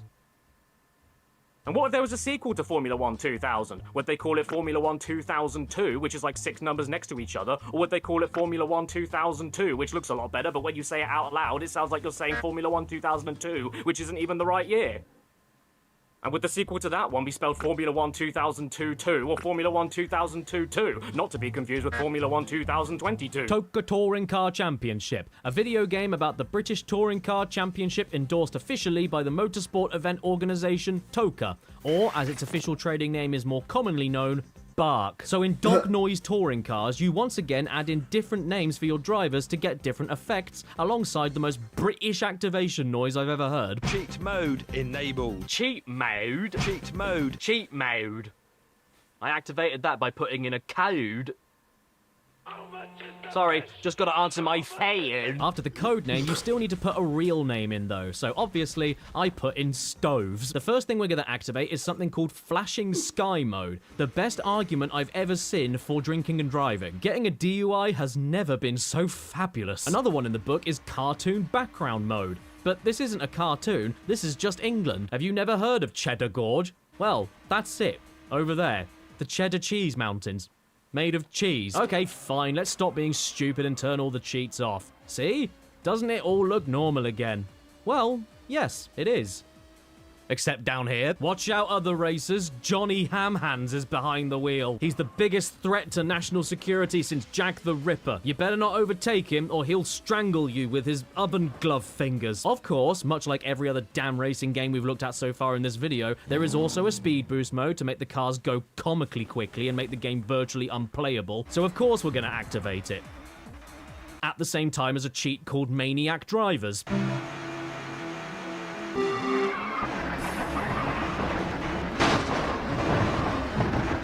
Oh my. Sweet Jesus, Lord of one stable. What is going on? Watch out, mate! Get back! The race is on the floor! I have never seen a car seizure before, let alone 20 of them at once. It's going so mental that when I got knocked over, the game tried to put me back on the track and my car said no! Let's see what we can do in the sequel, TOCA 2, the most realistic racing game ever made. 7% of it was shit though. Also apparently sponsored by Auto Trader, which is really odd. That would be like if Madden was sponsored by Craigslist. And I'm thrilled to announce that the cheats in TOCA 2 are completely different from the game before it, with one of the best ones being... not this. No, the game is never supposed to sound like this under any circumstance. It was doing this even when I didn't input any cheats. I have absolutely no idea why all the car engines on my disc copy sound like a screwdriver about to run out of battery, but I promise you, it is not a cheat. I guess I'm just unlucky. 93% is amazing. 7% of it is dying mice. Oh, by the way, first off, you need to name your driver a specific code again in order to activate them, just like in TOCA 1. Cheat mode enabled. Oh no, he's back. Oh fine, I'll type in the cheats and then my driver's real name is now cheat mode. Right, anyway, there are some actual cheats, yes, and some of the best ones are... Why did you put the game title at the end of the page? And some of the best ones are as follows. First off, bouncy barriers. Have you ever wondered what would happen if you drove an Audi A4 headfirst into a directional sign at 130 miles per hour? And then there's this one of my new favorites, over-the-top crashes. Can you guess what that does?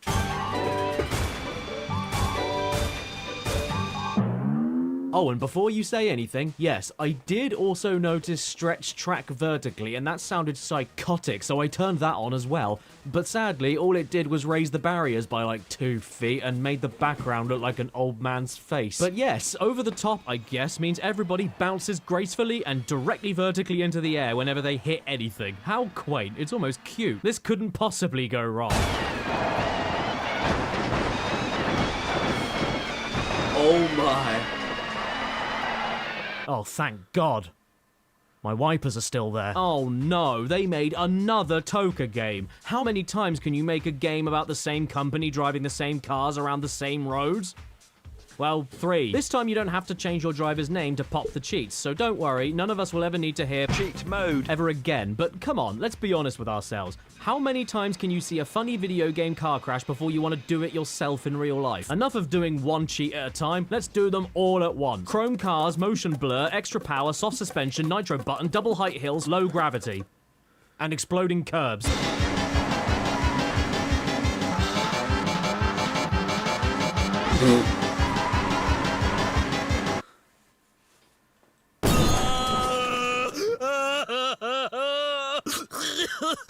And you know what? Screw it. While I'm on a do everything at once binge, let's do it on Vigilante 8-2 as well. Rapid fire weapons, powerful missiles, increased floating height, high suspension, turbo mode, and monster truck wheels. Disclaimer, the footage you're about to see is the entirely unedited complete video file of the only thing I was able to record. Warning, there will be flashing lights. Welcome to AOL. You have email. Goodbye.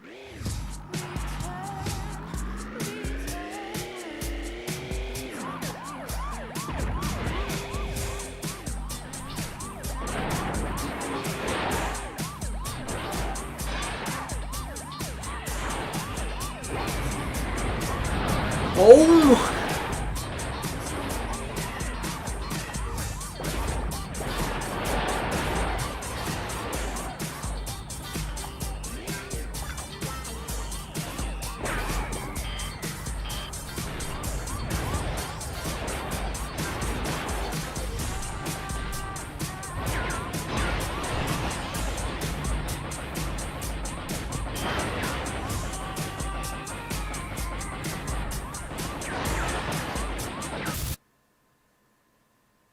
This was a grave mistake. Micro Machines V3 is in the book? Sick. This is one of my favorites. Can't wait to see what you can break in this one. Today, I'm gonna pick Dwayne because he looks like he'll wait for me by my bed if I don't. Did you know that if you use the word wintry for a name, there will be snow on your victory screen? Good. That's where he belongs, you abominable troll. There is a surprising amount you can do with simple button combinations during your races without pausing, including accessing the developer-only debug menu that gives you the power of God. You can freely move the camera anywhere you want, have the game itself drive perfectly for you like it's a TAS speedrun, or you can blow everybody up at once. If I can't win, nobody can. There's another cheat here that moves the camera to directly behind your Micro Machine, and I won't lie, it's unnatural and needs to die immediately, but it is admittedly quite useful for some tracks, especially for the dinner table. The people that own this furniture are animals. If I'm looking from above, I don't know where to turn next. I can't predict where they put peas. All of that stuff is really cool, don't get me wrong, and they can have actual use, but they're not exactly basket case. That stuff can be left to things like Big Bounce Mode, where you can now jump stupidly high and get up on areas of the table you shouldn't be allowed to reach, or jump stupidly high and fall off the table. Oh. I also have to say that sadly, 1 or 2 of these codes just did not work for me, but honestly, for being like 2 hours into this nightmare video, I'm surprised it's taken me this long to have said that only a couple of times. Many cheats for many PS1 games in particular are often just rumors or tricks that somehow got officially printed. But actually, now that I say it out loud, loads of these cheat books have bits and pieces in the backs of them that allow you to submit your own cheats, so I guess they just didn't vet half of the ones that that people sent in. Oh my god, look, even in this PS2 cheat book that I've had since I was 10 years old, I even started trying to submit my own cheat that I discovered because I couldn't see it on any cheat books that I had at the time. So just in case you were ever playing The Incredibles on Xbox or PS2, use the code Kronos on the password screen and you'll get one-hit kills, but only with Mr. and Mrs. Incredible. If you just so happen to be struggling with the Mr. and Mrs. Incredible sequences in The Incredibles for PS2 and Xbox. Either way, it can be really difficult to tell sometimes if a cheat is a typo or just a lie, and you can waste way too much time trying to figure out which one of them it is. For instance, in Micro Machines, I couldn't get floating objects working no matter how many times I tried, and I'm really bitter because A, that sounds really funny, and B, I have no way to tell if it's because the cheat was a typo, my controller missed an input, I put the code in too fast or too slow, or the cheat itself is a hoax. But none of that matters anymore because now I'm a baguette.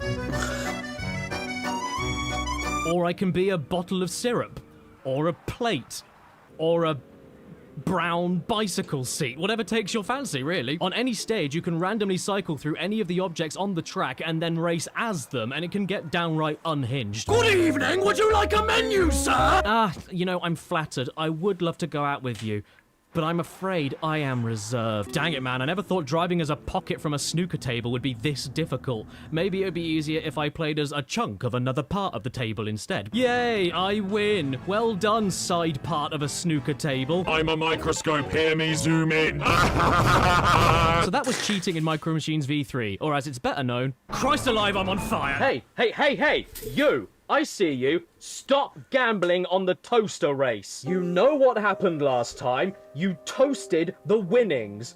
We can't buy anything with hot pounds. Nobody accepts them. I told you about this when I got you that book from Racing Gamblers Anonymous, Online Betting Safety for Toasters. I'm so disappointed in you, Toaster. Why couldn't you just make toast? No, you had to go online, open a bank account, and bet money on a toaster race. This is worse than that time I caught you spending money on those online toaster camgirl shows. This is becoming a problem. You'd better start changing your ways or else I'll start putting seeded bread in you, and I know you don't like seeds. You know how I mentioned there was that one code that didn't work in Micro Machines? Well, how about all of the codes in the book for Ready to Rumble Boxing Round 2? This must have been a mistake. How is it that every single cheat for the game they included doesn't work? Are these for the PS2 version that got accidentally printed into the PS1 book? Come on, Vibration Lightyear, I really wanted to see what this guy would look like in fat mode. How could you tease me like this? And especially Michael Jackson in undead mode so that we can all have a true idea of what he actually looks like right now. But I'm not picky, I would take anything. I'd take undead mode on Bill Clinton. Also known as present-day Bill Clinton. All rise for Mr. President! But Ready to Rumble Boxing isn't a racing game, it has people in it. So let's get back on track with one of my most personal nostalgic favourites, Colin McRae Rally, with no people in it at all. This game has tons of cheats from the book to play with, and I'd argue that most, if not all of them, are worth experiencing for just how out there they are, including the code that means you can only accelerate by quickly pressing X and circle back and forth.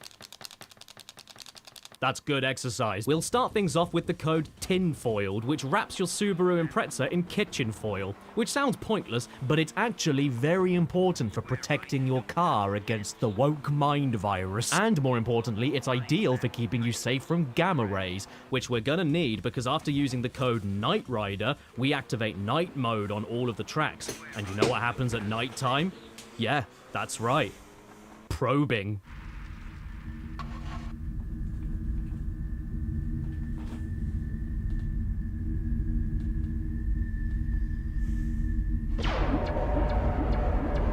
No way, that's actually real.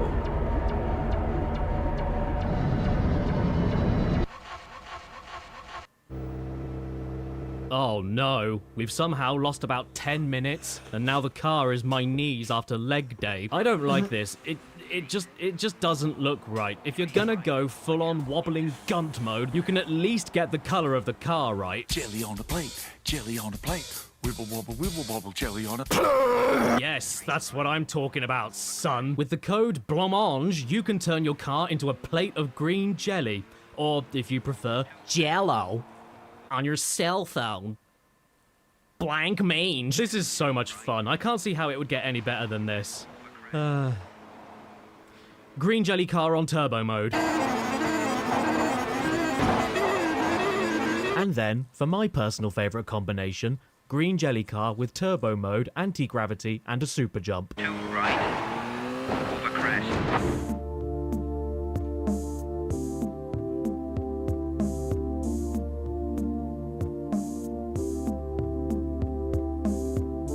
I can feel it coming in my ass tonight.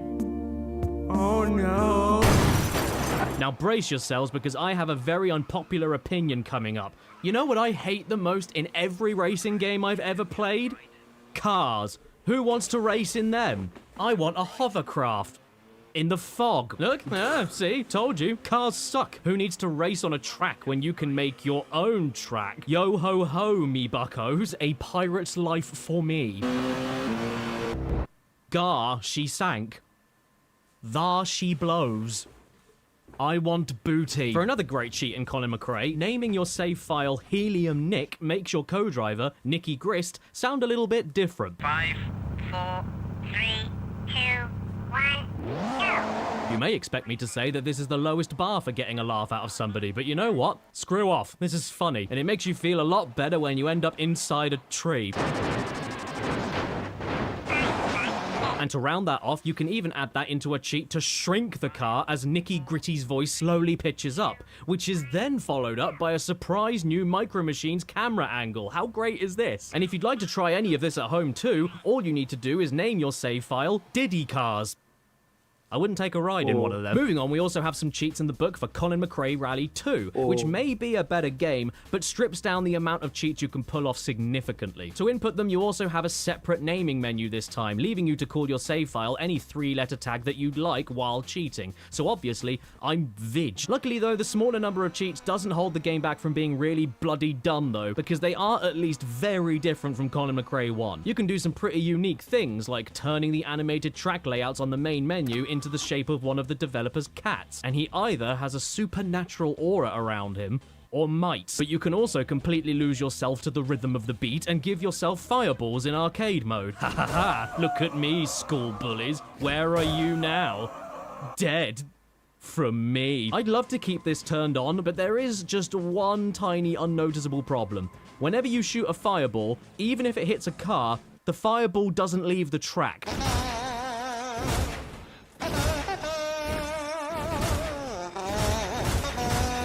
It's really strange. This game, more than any of the others I've played so far, absolutely loves bouncy cheats. It's obsessed with the idea. It likes a big old bounce, can't blame the man. So while I'm trying to navigate Scotland in my custom monster truck Ford Focus, I can't help but finding myself constantly being ping-ponged into the woods by bouncy trees, bouncy fences, bouncy sponsor banners, bouncy haystacks, and the absolute worst of them all, bouncy pedestrians. You know what would make all of this better, though? Yeah. A loving partner to play with you, but also a nitro turbo button combined with the faster car mode at the same time. And at first I thought that both of these were turned on at the same time because I was going more than fast enough, until I realized that the handbrake button was the nitro turbo button. And once I discovered that, the results were glorious. At one point the turbo was so powerful it actually lifted my Seat Cordoba off the floor, through a cobblestone wall and straight into the side of someone's house like I was the newest member of Al Qaeda. I'm so sorry I ruined your house. Or was that just what it looks like? Oh, watch out, the police are here. What are you doing? I don't know. I think they're trying to catch P. Diddy.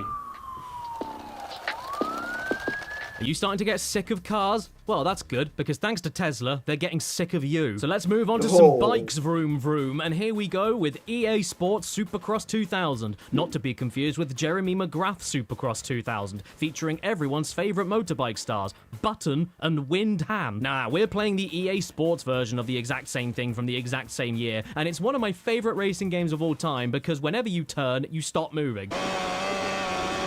Let's kick things off nice and easy and not too off-putting with our first cheat from the book, giant bikes, and oversized dirt spray. The most surprising thing to me about this is that it's not just a big bike texture either. You actually have to try driving a giant bike with giant bike steering, giant bike weight, and giant bike physics. So as you can imagine, doing this makes the game impossible. If this isn't quite your tempo though, don't worry, you can always reverse it with giant people on tiny bikes. Sure, I may have bowled another rider off his bike and into a ditch, but don't worry, it's a tiny bike and it's very funny, so it won't go to court. And if this still isn't enough for you and you're just really bothered by that and you're sick of seeing all these poor jagged people getting trampled over and over again, well fine. Now there's no people at all. Can't complain now, can you? All you have to do is add some eyes on them and you have the next hit Pixar movie. Finding Eyelids. Oh wow, now here is something truly unique. You have the standard anti-gravity mode that we've all come to expect at this point. You float around, get flipped upside down, can't ever get back up, fall off all the time for no reason. It's standard stuff. Oh, hang on a minute, what is this? A hop button? In a game that's already filled with uneven terrain? Do you even have to ask me? Yes, I want that. Whee! Whee! Yahoo! Search!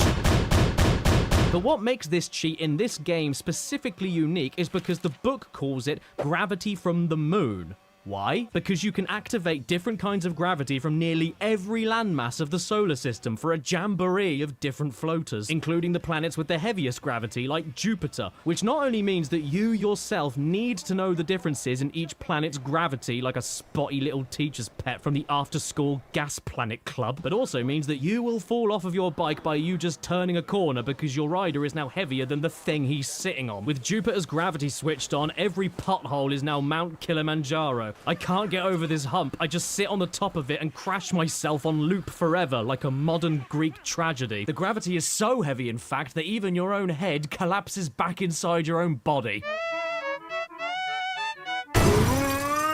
But then, there's gravity from Pluto, which even though may not be technically a planet anymore, will have its legacy remembered forever, with its gravity being displayed eternally in EA Sports Supercross 2000 for the PlayStation 1. Look at this Category 5 massacre. The racers can't even stay composed on the bloody preview screen. Everybody's completely lost it. Don't! Stop! No! Come back! You can't race up there. What about the mud? And once the race itself actually begins, well...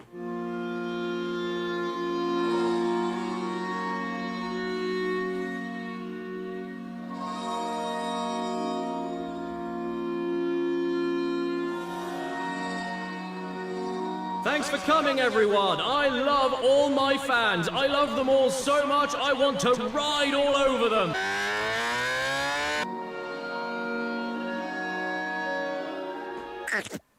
Oh no, I've left. Emig, bringing the crowd alive with another of his patented stunts.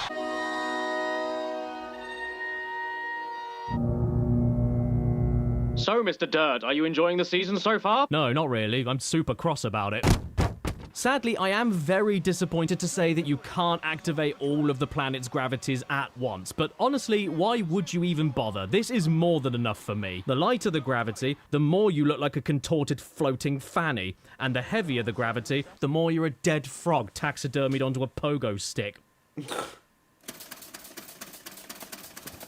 Oh, it's you. Look, I'm sorry about what I said earlier. Things have just been really stressful for me recently, and I shouldn't have let it out, especially on a toaster. And you know what? I like hot money, and I love how it smells. So if you can ever forgive me and want to try and start over, I'd be more than happy. Moto Racer 2, one last racing game to go. And I've got to be honest, I'm not sure why I saved this one for last. There is a big jump mode, Wii, and there is a turbo mode, Wii, and when you put them together, you end up leaving the game. Wii. Bye.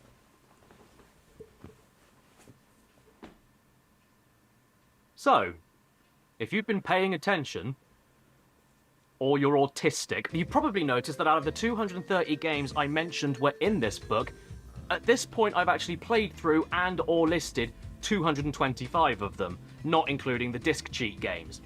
And that's because I wanted to save my last personal favourite PS1 games from this book that I play just for the ridiculous cheats that they have. I couldn't categorize them into any other part of this video, and I also didn't give a shit. Die Hard Trilogy. This game is a classic for the amount of cheats you can pull off. Not just because they're all bonkers, but because you also have 3 different games in one package, each with their own unique gameplay styles and therefore own unique cheats specific to them. Starting off with Die Hard 1, we have what the book calls skeleton mode, which I would say is not the most accurate description, but as a massive fan of lines, I'm very happy. Plus, it doesn't stop the rescued hostages from treating being surrounded by armed thieves with a bomb threat like they're starring in the latest edition of RuPaul's Drag Race. Sometimes, though, you gotta be honest, the simplest cheats are the best, and that brings us to fat mode. Yeah, this is the good stuff. Every other part of your body is perfect, except the torso. Oh, please give me a second, lads. My kidney's at 10%. This is excellent. 10 out of 10. You're nice and round, the enemies are nice and round, the hostages are nice and round, and John McClane looks like a stop sign with legs. And yes, even the hostages strut themselves to freedom nice and roundly. Oh, hey, you can adjust the pitch of the speech in this game, too. I've always wanted to bring a shotgun to Alvin's house. Don't worry, though, it gets better. Here is silly mode, where absolutely everything stays the same, except when the enemies start to attack you, they bend over backwards and stick their heads between their legs. This is the best thing I've ever seen in my life. I am not playing Leapfrog with that. Don't let him get away. And yes, it still gets better. Experience the pain of Mother Nature as her resources slowly perish from the weight of capitalism by turning on screaming plant mode.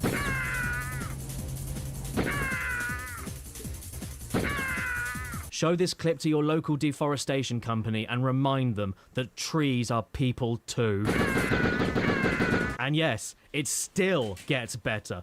Just when you thought the best had already been seen, you turn on this other cheat, and then...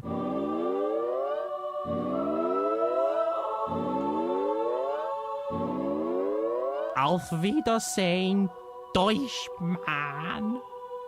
We're in a car park. Are they all stuck on the roof? Oh my god, look at this. The fat mode even carries over to the high score name entry screen. My name is... I don't know. Stump. Yeah, that'll do it. Hardest scores. Number 1, Stump. Well, hey, at least I did better than Simon, Dennis, and... Die Hard 2 is next, and with it being an on-rails first-person shooter, there aren't quite as many funny things to do as in Die Hard 1, but you do get access to 2 of the best cheats in the entire game, one of them being called Odd-Shaped People mode. Huh? What are you talking about? There's nothing odd about this. Looks like a regular day in Washington Dulles Airport to me. Don't worry, honey. We won't miss the plane. I just need to use the toilet. I won't be long. This is unironically one of the most horrifying things I've ever seen, but not quite as horrifying as the second code for Die Hard 2. Fergus mode. Who is Fergus? That is Fergus.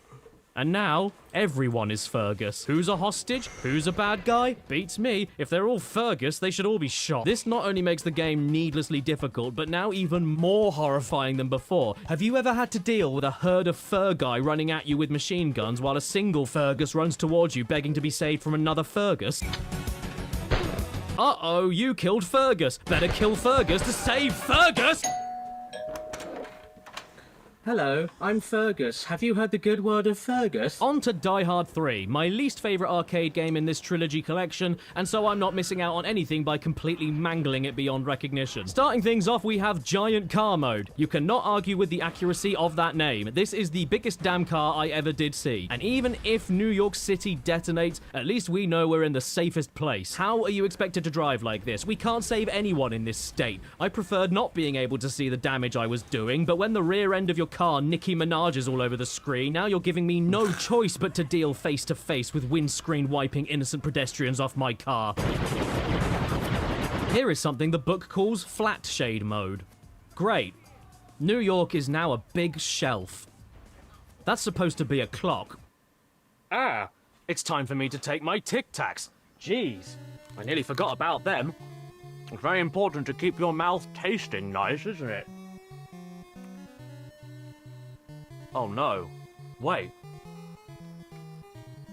That wasn't my Tic Tacs. That was my cyanide. Oh. death, or I need to get these out of my system pronto. Maybe this cheat in Die Hard 3 called Odd Mode will save me. Yeah. Yay! Thanks, Die Hard 3. There's also a cheat called Weird Building Mode, but I'm not so sure about that. Isn't this just the normal graphics? Oh, well, that was fun, wasn't it? And even though in this name entry screen, Bruce Willis looks like a grandma, he's still the best coppo in all the land. Well done, back half of Qui-Gon Jinn. Go and treat yourself to a coffee at Sadly, though, unlike its predecessor, the sequel, Die Hard Trilogy 2, which I guess is Die Hard 4, 5, 6, 7, 8, and 9, is also in the book, but doesn't have that many interesting codes at all, despite it having a banging soundtrack by Tony Touch. This may be one of the 5 final PS1 games I saved for the end of this video, but that does not mean it's one of my favorites. I just had to include it here to show you how limp and flaccid it is when standing next to the better game that came before it. Sure, there's a head blowing off mode, that's kind of cool, and an electric Bruce Willis mode, but like, that's it. Pitiful. Oh, you can also drive your car with nothing but the wheels. That's a little bit funny. Enemy blooming way, cow! Before we move on to my second favourite game to cheat on from this book, though, you have to answer a very important question. When faced with demons of the occult, do you take a sword or a big stick? Sword, big stick. Sword, big stick. Well, the correct answer, obviously, is a pen, because the pen is mightier than the sword. Yes, we're now onto the clunky but iconic Bloodborne 1. And the last time I dug into Nightmare Creatures, I remember vividly asking myself if I would enjoy the game a lot more if I couldn't see anything. So I was elated to discover this cheat here for blurry mode. When an old man holding a big stick isn't enough to drive back the forces of hell, try rubbing Vaseline on them. Here's another cheat for all of you that find this game a little too pant-browning. Whoosh! Perfect. The beasts are now all small. He's not scary anymore. He's now just a massive spider. Actually, that's somehow worse. This turns the whole game from nightmare creatures into wet dream animals. Look at that poor little guy wandering around. He's my little toddler, lost in Tesco. Oh, and if that wasn't enough for you on its own, the monsters also have squeaky little voices.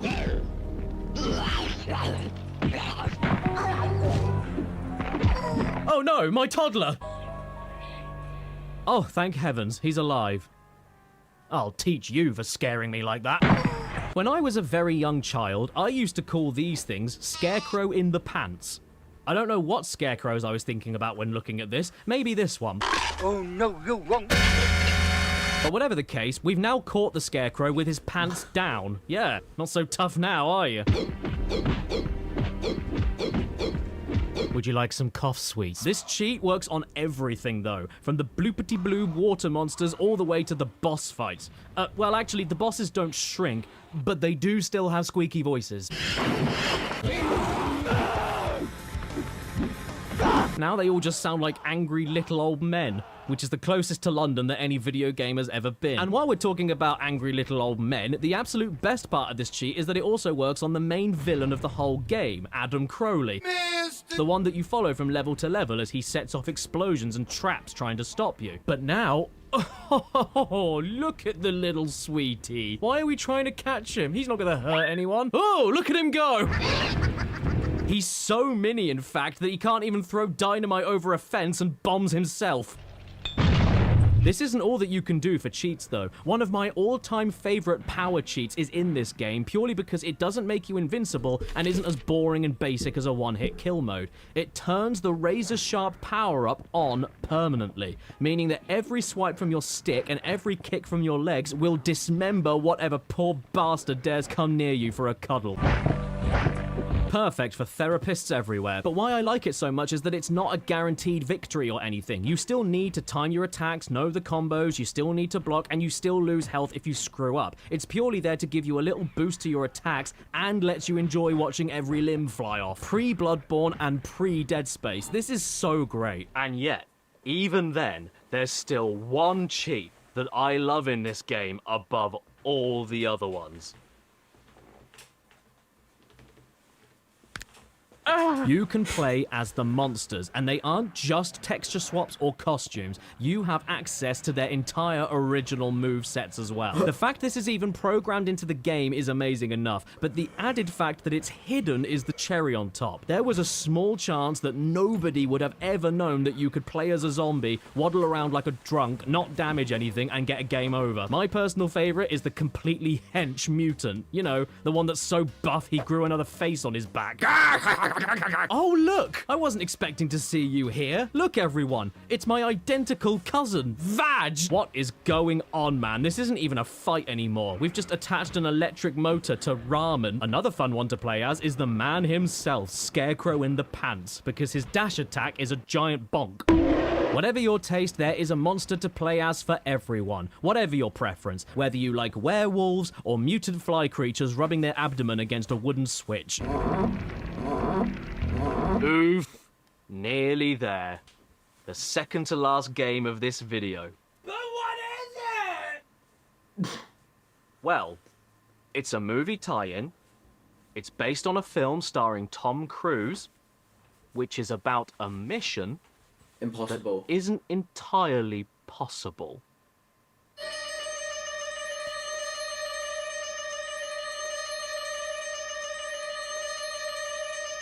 He's gonna say something completely different to Mission Impossible.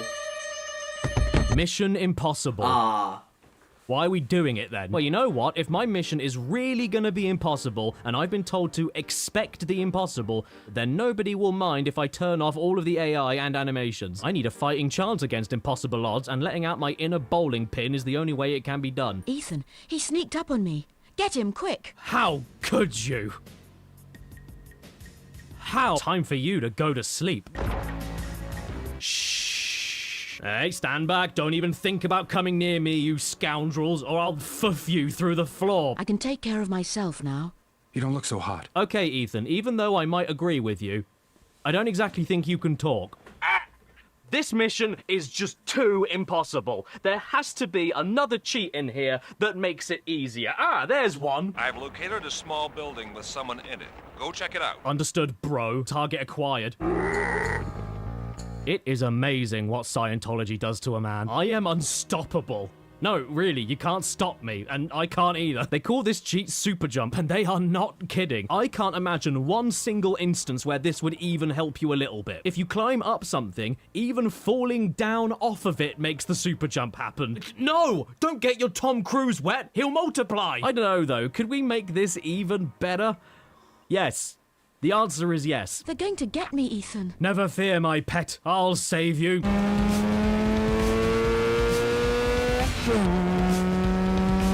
Sorry, I'll save you as soon as I can leave the room.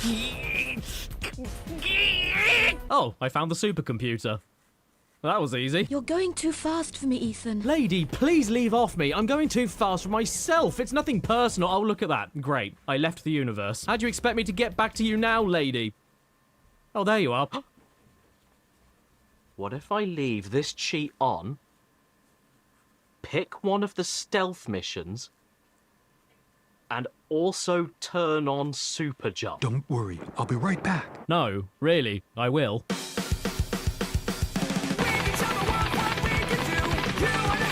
Oh, nads, I've been spotted. What is going on? Wait, what? Oh, I'm driving a truck. Oh, no, I'm not anymore. Give me a second. I'm just trying to... No, give me a... Just stop. Mission impossible. Time to run away. Scientology activate. God, how the hell am I supposed to get through any of this level without being caught then? Well, I'm in, boys. You better stop what you're doing right now, you naughty Russians. Oh no, my friends have been caught. Don't worry, I'll save you. Oh Christ, not again. What are we doing on the ocean? How did we get here? Why aren't we sinking? Who are we? Tom Cruise ship? So overall, thanks for warning me, Gamebox. I did expect the impossible, and I was not disappointed. However, I didn't expect Tom Cruise looking like a leather wallet. All right, we're finally at the end. You're tired. Trust me, I know. I get it. I'm tired from playing 230 games and putting cheats in them. You're tired from watching me and doing nothing. We're all tired, okay? Message received. So, without any further ado, let's crack on with... Now hold on, Caddy. You need to get through me first. No! No! I'm Callum Durd. Shut up! Get out of my house! Get out of my life! Who has my knife? Thank you, wife!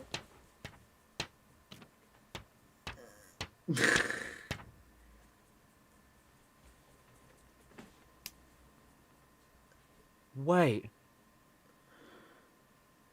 Tomorrow never dies. I will give you this. Yeah, sure. Tomorrow may never die, but Pierce Brosnan's face muscles do. Whether or not you think that I saved the best cheats for last or that it was all worth the wait, I'll leave up to you. Because for me, as I write this part of the script, I don't remember why I put this game here or what the cheats even were. So starting us off, we have a nice subtle thing that doesn't really change much of the game. Invisible buildings. Bond, quickly, infiltrate the enemy stronghold. Where is it? Bond, watch out! The enemy has used the snow to hide a dozen bear traps on the floor. Oh yeah, so how about we fix the problem and get rid of the whole floor? Oh no, who's shooting me? I can't see where you are. Oh wait, I know. Invisible buildings. Make sure that none of you decide to go to the toilet. I don't know about you guys, but my favorite Bond movie is the one with nothing in it. Where in God's name am I going? I can't even figure out where the fence is, and I need to go and stop that helicopter before it sets fire to the air. The funny thing, though, is that even if you remove every single object in a secret agent stealth game, including the enemy bases, unless you have eyes on your ass, like me, you are going to get caught and game over, whatever the case may be. So, as an extra benefit for you, if you need it, there's also a cheat for running faster. Running faster, my wreck. Here's a mission where we have to rendezvous with Paris, the whole city, with a trench coat. Oh, dongs, I've been caught. Don't panic, James Bomb. There's always a way out. Have you tried going through the walls? Pierce Brosnan? More like Pierce through the walls. Wait, oh, dang it. I'm lost. I forgot what my mission was. Who am I rescuing? Who am I stopping? What secret plans am I stealing? What am I doing? Oh, okay, right. Listen here, you peeps. Here is the best cheat in the game, and maybe the best, most useless, most unhelpful, most ridiculous cheat I've ever seen in a PS1 game. In the book, it's simply titled Freeze All Objects, which sounds kind of basic, you know, kind of stock, but when it's actually in effect, it doesn't just freeze all the objects. It sticks them to James Bond's center of gravity and follows it around everywhere you go. Excuse me, sir, can somebody help me? I'm looking for a spot to park my BMW. And my dad's. Not to mention, it doesn't only freeze the enemies and objects around you, but even freezes the forward-facing axis of James Bond's bra. The name's oil. Sunflower oil. I can't even figure out what buttons I should be pressing to move forward. Even when he holds his gun, he keeps his arms locked to the same axis while aiming it. It's the most disorienting and repulsive thing I've ever seen. 007 may not be a very good secret agent going around and telling everyone his full legal name and occupation, but he's definitely useful for shooting people around corners. By the way, everybody, please take the time while watching this video to list all of the essentials you'll need when traveling to a hotel. Your car, a chair, a dead man, and a fence.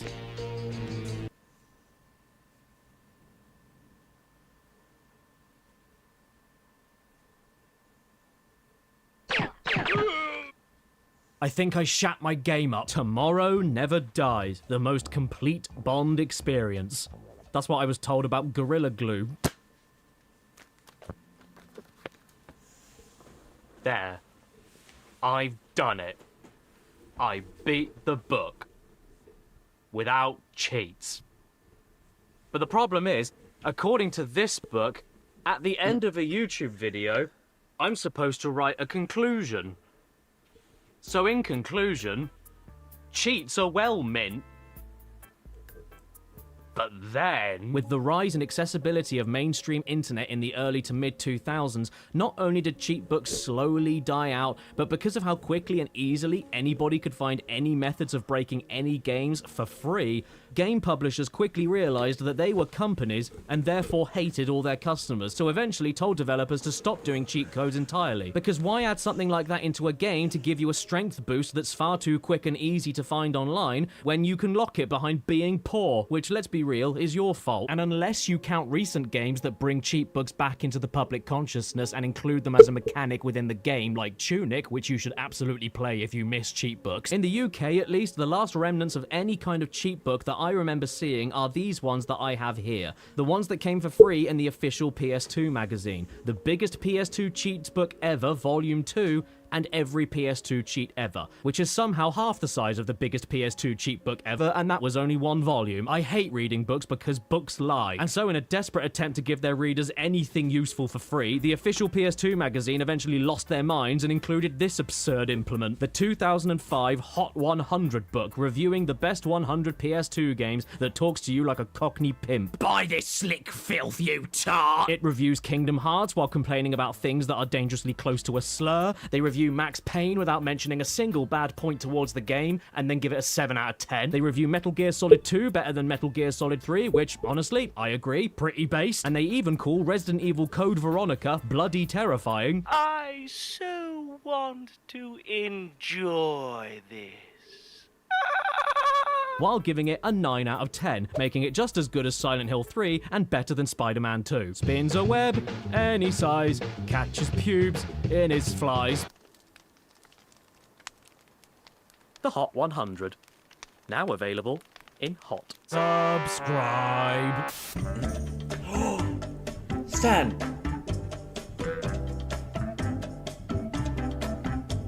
Ba-dum, ba-dum, ba-ba-da-da-bum, ba-da-da-da-ba-ba. Da-dum, da-dum, da-da-da-da-da. Da-dum, da-dum, da-da-da-da-da. Da-dum, da-dum, da-da-da-da-da-da-da-da-da-da. Stan? Rest in peace, Pope Francis. You would have loved Donkey Kong Bonanza.